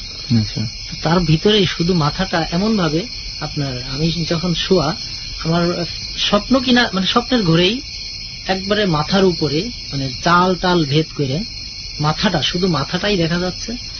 বলতেছে তুমি আরো পয়সা পাবা, আরো অনেক কিছু পাবা, তুমি আরো নিচে নামো। আচ্ছা, আপনার কি কখনো মনে হয় নাই মাসুদ ভাই যে আপনার যে পয়সার প্রতি আগ্রহ, সেই আগ্রহটা আপনার এসব জিনিস মানসিক ভাবে দেখাইতেছে, বুঝাইতেছে যে তুই আরো পয়সা পাবি? যদি মানসিক ভাবে দেখাবে তাহলে পয়সাটা মানসিক ভাবে কোথা থেকে আসবে? সেটাই, এটা তো পয়সাটা তো সবার হাতে দিচ্ছি, এটা তো উড়ে দেখতে যায়। পাচ্ছ, এটা তো হাতে ধরতে পারছে, এটা বাড়তেছে, ওটা তো আর কল্পনা না। তার ভিতরে আমি যখন ঢাইলে হাতে নিছি পুরো হাত ভরে গেছে, সব মিলে 10টা। তো এটা কল্পনা আসলে ভাবার কিছু ইয়ে নাই। তো আমার মারে যখন দেখাইলাম, ওই রাত্রে যখন আমারে বললো যে আরো পয়সা পাবা, আরো কিছু পাবা, অনেক কিছু পাবা, এই মাথাটা মানে শুধু মাথা দেখতে পাচ্ছেন ঝুলে উপর থেকে, মানে চালের ওখান থেকে বলছে আপনাকে ভাসমান, শূন্যের উপরে ভাসমান। তারপর কিন্তু যখন এই স্বপ্নে দেখলাম যে এই, তখন থেকে আমি বুঝছি যে না, পুকুরে আছে, ঠিক আছে। অনেকে বলতো মাথা দেখতাম বা চুল দিয়ে ধরছিল, সবই তখন বুঝলাম যে ঠিক আছে। তো আমি আর নিচে নামি না, আমার আব্বারে, তারপরে আমার আম্মারে, সবার কাছে যখন বললাম যে আমি রাত্রে এই দেখছি, তখন আম্মা বললো যে তুমি, আমার কিন্তু শরীর কাঁপতেছে, ঠিক আছে, স্বাভাবিক। এই জন্য ওই সময় আমার খুব কাঁপাকাঁপি অবস্থা ছিল। এখন এই যে বলতেছি, এখনো কিন্তু ইয়ে লাগতেছে, গলা টলা শুকাই যাইতেছে, যেহেতু এটা একবারে আমার বাস্তব থেকে নেওয়া। তো আমার আম্মা আব্বারে যখন জানাইছি, সবাই বললো যে শিগগিরই এগুলো সব ফালাই দিবি, সব ফালাই দিবি, এগুলো রাখলে তোর নিয়ে যাবে। কারণ এর আগেও নিয়ে গেছে আর ফেরত আসে নাই। তো শেষ পর্যন্ত আমি এগুলো ফালাইতে মায়া লাগতেছে, তারপরে আমার হাতেই ফালাইতে হবে। আমি পাইছি আমারই ফালাইতে, আপনাকে আমার ময় মুরব্বীরা বললো যে তুমি পাইছো, তোমার হাতেই ফালাইতে হবে, অন্য কেউ ফালাইলে তার আবার সমস্যা হইতে পারে। তো আমি এইগুলো নিজের হাতেই যাই, আবার এই পুকুরের মধ্যে এক একটা করে ঢিলাই ঢিলাই ফালাই আর কি। যা, তোর পয়সা তোরে দিয়ে দিলাম, তোর টাকা তোরেই দিয়ে দিলাম, তোর সম্পদ তোরেই দিয়ে দিলাম, আমি নেব না। কারণ এই ধন সম্পত্তি আমার দিয়ে তারা আমার নিয়ে যাবে, আমার এইগুলা ধন সম্পত্তি শুধু বাড়তে থাকবে, আমার বাবা মা পাবে। আর কথা হলো, ওই দিন রাত্রে আমার বলছে যে তুমি আসো, আরো পাবা, তোমার বাবা মা এগুলো পাইতেই থাকবে। কিন্তু আমি এইগুলো যখন আব্বা আমার বলছি, তখন বলছে খবরদার ওদিকে আর যাবা না। তো আমার ভিতরে তো 4 আনা, 1 আনা, 2 আনা এরকম করে টাকা গোছানোর একটা লোভ চলে আসছে। তো আমি বেশ কিছুদিন পুকুরে যাইতাম না। এর ভিতরে চলে গেলাম কোথায়, ওই বিআইটি কলেজের ভিতরে। তখন আর এই পুকুরে গোসল করতে যাইতাম না। পুকুর চেঞ্জ করে ফেললেন? যে ওই বিআইটি পুকুরে যাইতাম, খেলাধুলা করতাম, পুকুরে গোসল করতাম, চলে আসতাম বাসায়। এরকম করতে করতে 1 দিন 2 দিন, এর মধ্যে শুনি ওইখানের পুকুরেও নাকি মানুষ হারায় যায়। বছরে 1 জন হলেও নিবে ওই পুকুরটা, এখনো নাকি রীতি ঠিক আছে যে বছরে 1 জন হলেও নিয়ে যায়। ওই পুকুরটা কোন জায়গায়, জায়গাটা কোন জায়গায়? Khulna Phulbari gate, BIT college. আচ্ছা, বিআইটি কলেজ। হ্যাঁ, এটা এখন বিআইটি রে হয়তো নাম বাংলা করছে কিনা, কেউ নিশ্চয়ই শুনে থাকলে বুঝবে যে জায়গাটা আসলে কোথায়।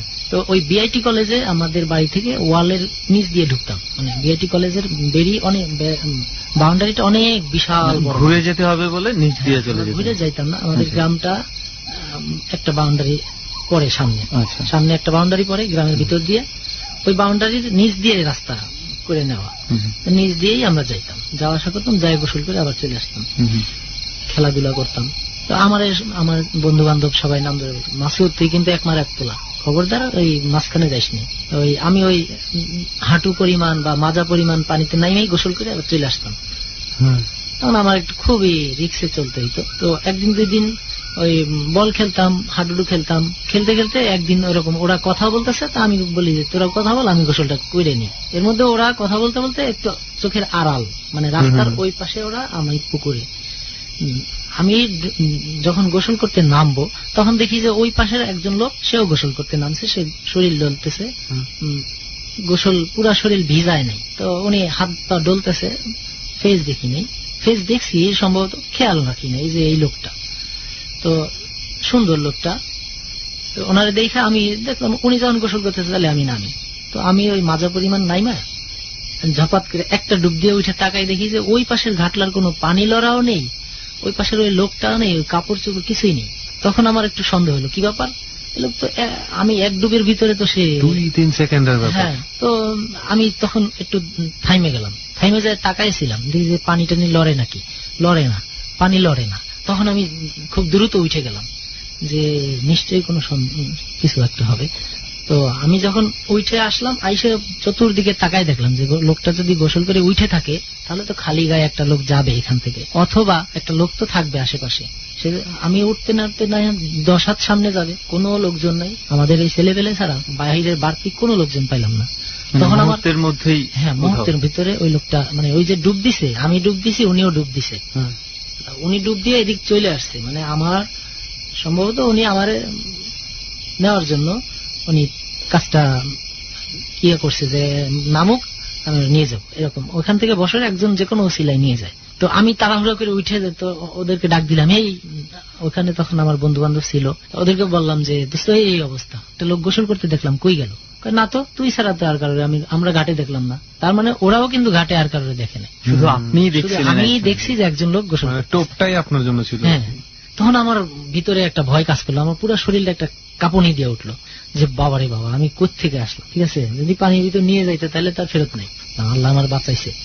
তো ওই দিনই আমি যে এত একটা ভয় পাইছি, আমি জ্বর হয়েছে, ভয়ের ঠেলায় আমি খাওয়া দাওয়া বন্ধ হয়ে গেছিল, কথা বলতাম কাইপে কাইপে।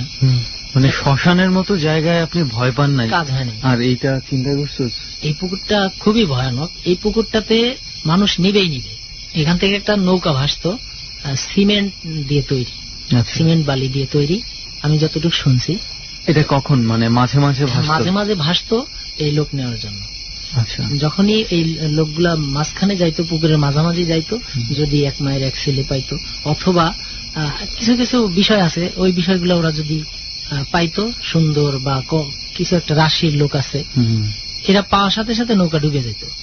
ডুবে যাওয়ার সাথে সাথে সবাই তো যার যার যান নিয়ে সাঁতরায় পারে আসতো, একজন একজন হারাইতো।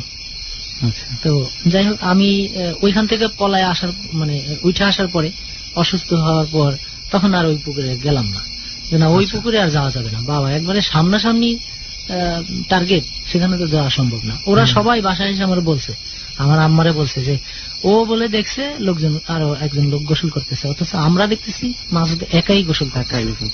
তখন আমার এরপর কি আপনি বেশি দিন কি অসুস্থ ছিলেন? জ্বর হয়েছিল, পানি টানি পরে ফুটে দিয়ে দিছে, দোয়া কালাম পরে ফু দিছে, আমার আম্মা অনেক যত্ন নিছে, ফু দিছে, নামাজ পড়ে পড়ে ফু দিছে। আচ্ছা, তো এরপরে আর ওইদিকে আর যাই না। আস্তে আস্তে এক পর্যায়ে আমাদের পুকুরে কিছুদিন গোসল করতে করতে আবার বন্ধুদের তালে পড়ে ওই আমাদের যেই পুকুরটায় মাথা দেখা যাইতো, চুল দেখা যাইতো, পয়সা পাইতাম, ওইখানে তালে তালে আবার যাওয়া শুরু করলাম। মানে কাছাকাছি হলে যেটা হয় আর কি। হ্যাঁ, একেবারেই সামনে, বাড়ির সামনে, এক বাড়ি পরে আমার ওই পুকুরটা। তো ওই পুকুরে যাই বেশি নিচে নামতাম না, এই হাঁটু পানি মাজা পানি হইলে ওরা সবাই থাকতো সামনে, সবাই গোসল করতো, আমি ভিতরে এরিয়ার ভিতরে থেকে আমি গোসল করে উঠে যেতাম। হঠাৎ করে একদিন ওরকম ঝপাঝপ ডুব দিতেছি, তো পায়ের কাছে কিছু একটা বাজছে, আমার ওই যে পয়সার লোকটা রয়ে গেছে, আমি তাড়াতাড়ি হাত দিছি যে পয়সা মনে আবার পাইলাম। তো হাত দিয়ে দেখি একটা চাবি, পিতলের কালার, মানে যেটা সচরাচর চাবিতে সহজে পাওয়া যায় না। হ্যাঁ, চাবিটা পিতলের, আর চায়না তালা খুলতে যেরকম চাবিগুলা পাতলা ওরকম, কিন্তু মাথাটা একটু চোক্কা, মানে একটু লম্বা টাইপের। লম্বা হবে আপনার 2-2.5 ইঞ্চি, 2.25 ইঞ্চির মতো। তো এই চাবিটা আমি পায়ে আমি মনে করছি নিশ্চয়ই কারো না কারোর হবে, এত উপরে তো কারোর ইয়ে না, হয়তো কারোর চাবি পড়ে গেছে। তখন আমি উঠে সবারই, বাড়ির আশপাশে সবারই বলতেছি, খালা চাবি পড়ছে, কাকি চাবি পড়ছে, মামা চাবি পড়ছে, কাকা চাবি পড়ছে। কেউ বলতেছে না আমাদের কারোর চাবি না। সবার জানানো হয়েছে যে আমি কিন্তু একটা চাবি পাইছি, যার চাবি হোক, হয়তো কারোর সিন্ধুকের অথবা কারোর ঘরের তালার, এরকম হতে পারে। যার কারণে আমি সবাই জানাই দিছি, এবং কি আমার যাওয়ার সময় সবাই বলে গেছি যে আমি একটা চাবি পাইছি, যার হবে প্রমাণ দিয়ে নিয়ে যাই।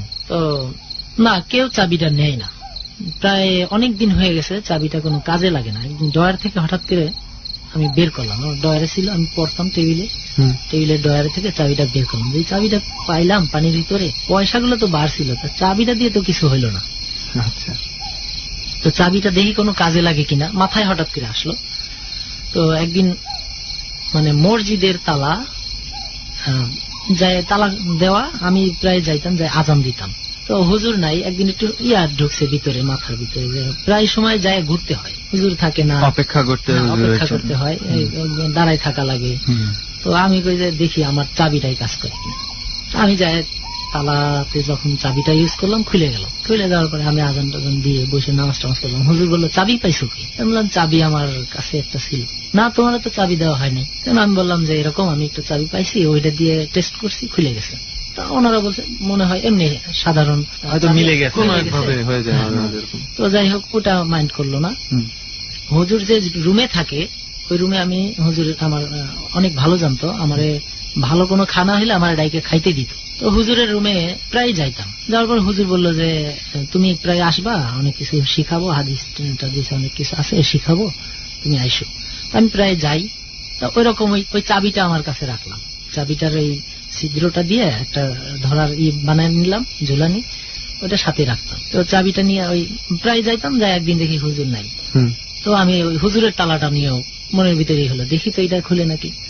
ওইটাতেও টাচ করছি, ভিতরে দেয়ার মোচড় দিতে দেরি, খুলতে দেরি নাই কোনো তালা। তো ওইটাও খুলে গেল। হুজুর এসে বলে খুললা কিভাবে? আমি বললাম এই তালা চাবি দিয়ে। আশ্চর্য, মসজিদের তালাও খুললা এটা দিয়ে, আমার ঘরের তালাও খুললা এটা দিয়ে। তো আমার উপর বিশ্বাস ছিল, আমি কোনো কিছুতে হাত দিতাম না, আমি বসে পড়তাম। আমার যে পড়া দিছে আগের পড়া, ওগুলো পরের দিন পড়ে করে রাখতাম। তো এরকম আবার একদিন একজন একটা রিক্সা, ওই সময় আমাদের ওইদিকে রিক্সাগুলো নতুন, একটা রিক্সা রাইখা উনি তালা দিয়ে বাসায় যায়, হয়তো সম্ভবত ভাত খাইতে গেছে। তো আমার কৌতূহল হলো যে রিক্সা চালাবো, রিক্সা চালানো শিখবো কিভাবে চালায়। তো তালা মারা, এই যে চেন টানা একটা তালা ছিল, লক করে দিত, ওটা খুলতো না সহজে। সাইকেলের চাবিতেও ছিল, সাইকেলের ভিতরে অনেক সময় অনেকে মারতো তালাগুলা, চেন তালা যেগুলা, ওই তালাটা মারা ছিল। আমি ওই চাবিটা ব্যবহার করলাম, খুলে গেল। খুলে যাওয়ার পরে আমি রিক্সা এদিক নিয়ে চালায় বেড়াইতেছি। উনি এসে বলে কি ব্যাপার, তুমি খুললা কিভাবে তালা মারা? বললাম যে এই চাবি। এখন আস্তে আস্তে এই আমার নাম আশপাশে মোটামুটি ছড়াই গেছে, মাসুদের কাছে একটা চাবি আছে, ও যে তালা খুলে সেইটাই খুলে যায়। তো একদিন এক লোক মোটর সাইকেল নিয়ে দোকানের সামনে বসা, উনি লক করা ওনার মোটর সাইকেল, আমার দুলাভাই হয় সম্পর্কে, দুলাভাই। তা বললো শালা বাবু তুমি নাকি চাবি পাইছো, দেখি আমার মোটর সাইকেলটা চালাও তো দেখি কিরম পারো। আমি বললাম সত্যি? বললো হ্যাঁ। আমি ঠিকই আমার চাবিটা বের করে মোটর সাইকেল যখন চাবি দিলাম, ঠিক অন হয়ে গেছে। অন হয়ে যাওয়ার পরে আমি হর্ন দিলাম, টিটি যে সাউন্ডটা দিলাম, তখন উনি চোখ বড়, কি ব্যাপার মাসুদ? ওনার হাতে চাবি। আমি বললাম যে খুলে ফেলাইছি, কয় স্টার্ট দাও তো। আমি স্টার্ট দিলাম, হ্যাঁ স্টার্ট নিয়ে নিছে। তখন উনি দৌড়ে এসে তাড়াতাড়ি থামায় বললো যে কি ব্যাপার, কি দিয়ে খুললা? এই চাবি দিয়া। তখন আমার মোটামুটি নাম হয়ে গেছে, মাসুদের কাছে একটা চাবি আছে, সব তালাই খুলে যাইতেছে। তখন এক পর্যায়ে আশপাশের সবাই একটু সজাগ হয়ে গেল যে মাসুদ কিন্তু তালা একটা চাবি একটা পাইছে, এটা দিয়ে কিন্তু সব খুলে যায়। চেয়ারম্যান চাচা হয়, তখন মেম্বার ছিল, ওনাদের কাছেও কানে চলে গেছে যে মাসুদের কাছে একটা চাবি। তো এলাকার কিছু লোকজন আছে যারা কিন্তু স্বার্থ সিদ্ধির জন্য অনেক কিছু চেষ্টা করে। ওই যে পয়সা দিলাম না, পয়সা না দেওয়াতে ওনারা একটু ছিল, তখন ওনারা আমাকে লোভ দেওয়া শুরু করলো যে তোমার ওই চাবিটা আমাদের দাও, তুমি যা চাও, যত টাকা পয়সা চাও দেওয়া যাবে, দিয়ে দেবো, কিন্তু চাবিটা আমাদের দাও। আমি এর ভিতরে অনেক ঘরের তালা তাদের সামনেই, যে কাকি দেখেন আপনাকে ঘরের তালাই যে খুলে ফেলাইতেছি, খুলে দেখাইতাম। আবার অনেক বাড়ির ভিতরে যাইতাম, কাকি এই যে আপনাদের আলমারির তালা কিন্তু এই যে খুলে ফেলাইলাম। মানে আমি ফ্রি মাইন্ডে সবার সাথে এটা, সবাইকে এটা দেখাই বেড়াইছে, দেখেন কি একটা চাবি পাইছি, অদ্ভুত একটা জিনিস, খুলে যাইতেছে সব। একটা চাবি দিয়ে যে এতগুলো তালা খোলা যায়, সবাই অবাক হয়ে গেছে। তখন এই চাবিটার জন্য আমার রাত্রে 12টা 1টার সময় একজন আসে, আইসে মাসুদ চাবিটা দাও। এই যে একটা চাপে পড়লাম, সবাই শুধু আসে চাবিটা দাও।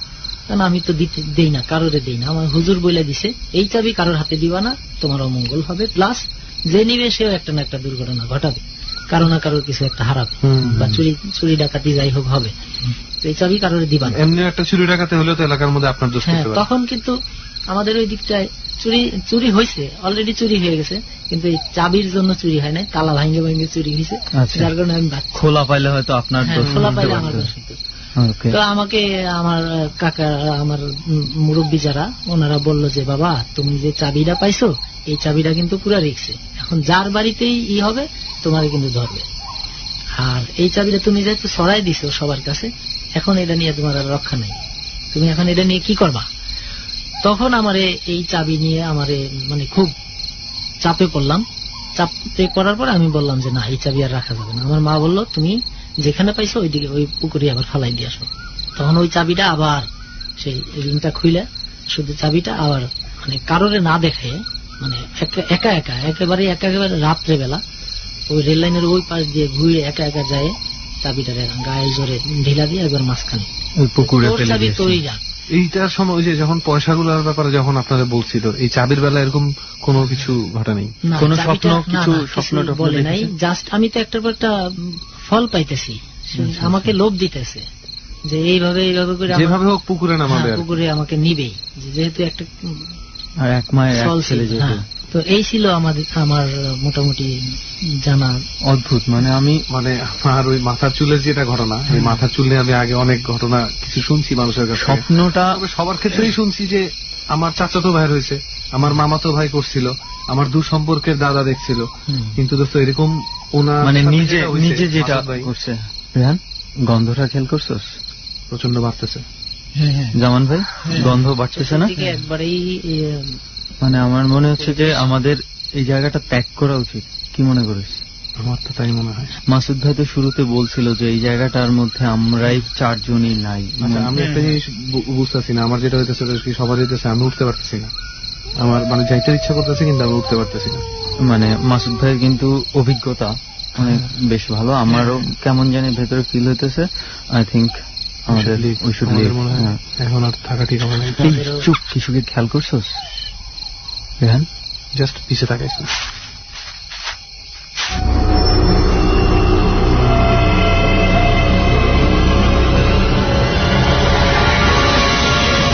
ডর মানে ভয়।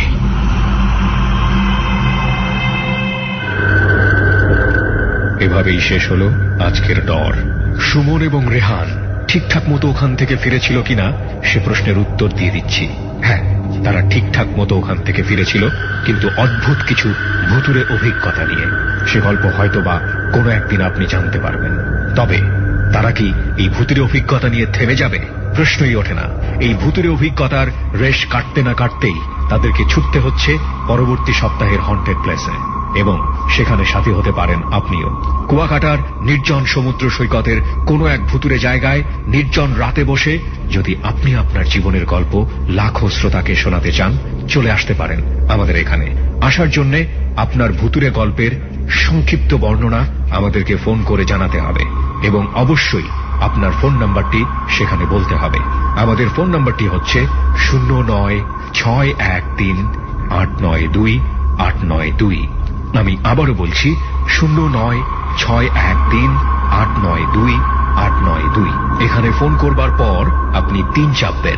এরপর নির্দেশনা অনুসরণ করে আপনি আপনার কথাগুলো রেকর্ড করবেন। আজকের মতো আরজে কিবরিয়া আপনাকে শুভরাত্রি জানাচ্ছে। রাতটা কি সত্যি সত্যি শুভ হবে? ও যাবার বেলা যে কথাটি সবাইকে মনে করিয়ে দিচ্ছি, রেডিওর এই অনুষ্ঠানটি শুনে কেউ কখনো ব্যক্তিগতভাবে সুমন এবং রেহানকে অনুসরণ করবেন না। অবশ্যই মনে রাখবেন, আমরা এই অনুষ্ঠানটি কাউকে অনুপ্রাণিত করার জন্য করছি না। সুমন এবং রেহান এই অনুষ্ঠানটি করবার জন্য বিশেষভাবে ট্রেনিং প্রাপ্ত, এবং তাদের সাথে কাজ করে এবিসি রেডিওর বিশাল একটি টিম। ডর। পৃথিবী অপার রহস্যময়। বিজ্ঞান সেই রহস্যের জট খুলছে প্রতিনিয়ত। আজ যা অনাবিষ্কৃত তা অবিশ্বাস্যও বটে। আমাদের ডর অনুষ্ঠানে যে ঘটনার মুখোমুখি আপনি হতে যাচ্ছেন তার যুক্তিসিদ্ধ উত্তর নেই। আমরা প্রতিদিনের জীবনে ভয় বা রহস্যকে যেভাবে স্থান দিয়েছি, সেভাবেই এই অনুষ্ঠান আপনার কাছে জায়গা করে নিচ্ছে। এই অনুষ্ঠানের কোনো ঘটনাই সার্বজনীন নয়। ডর।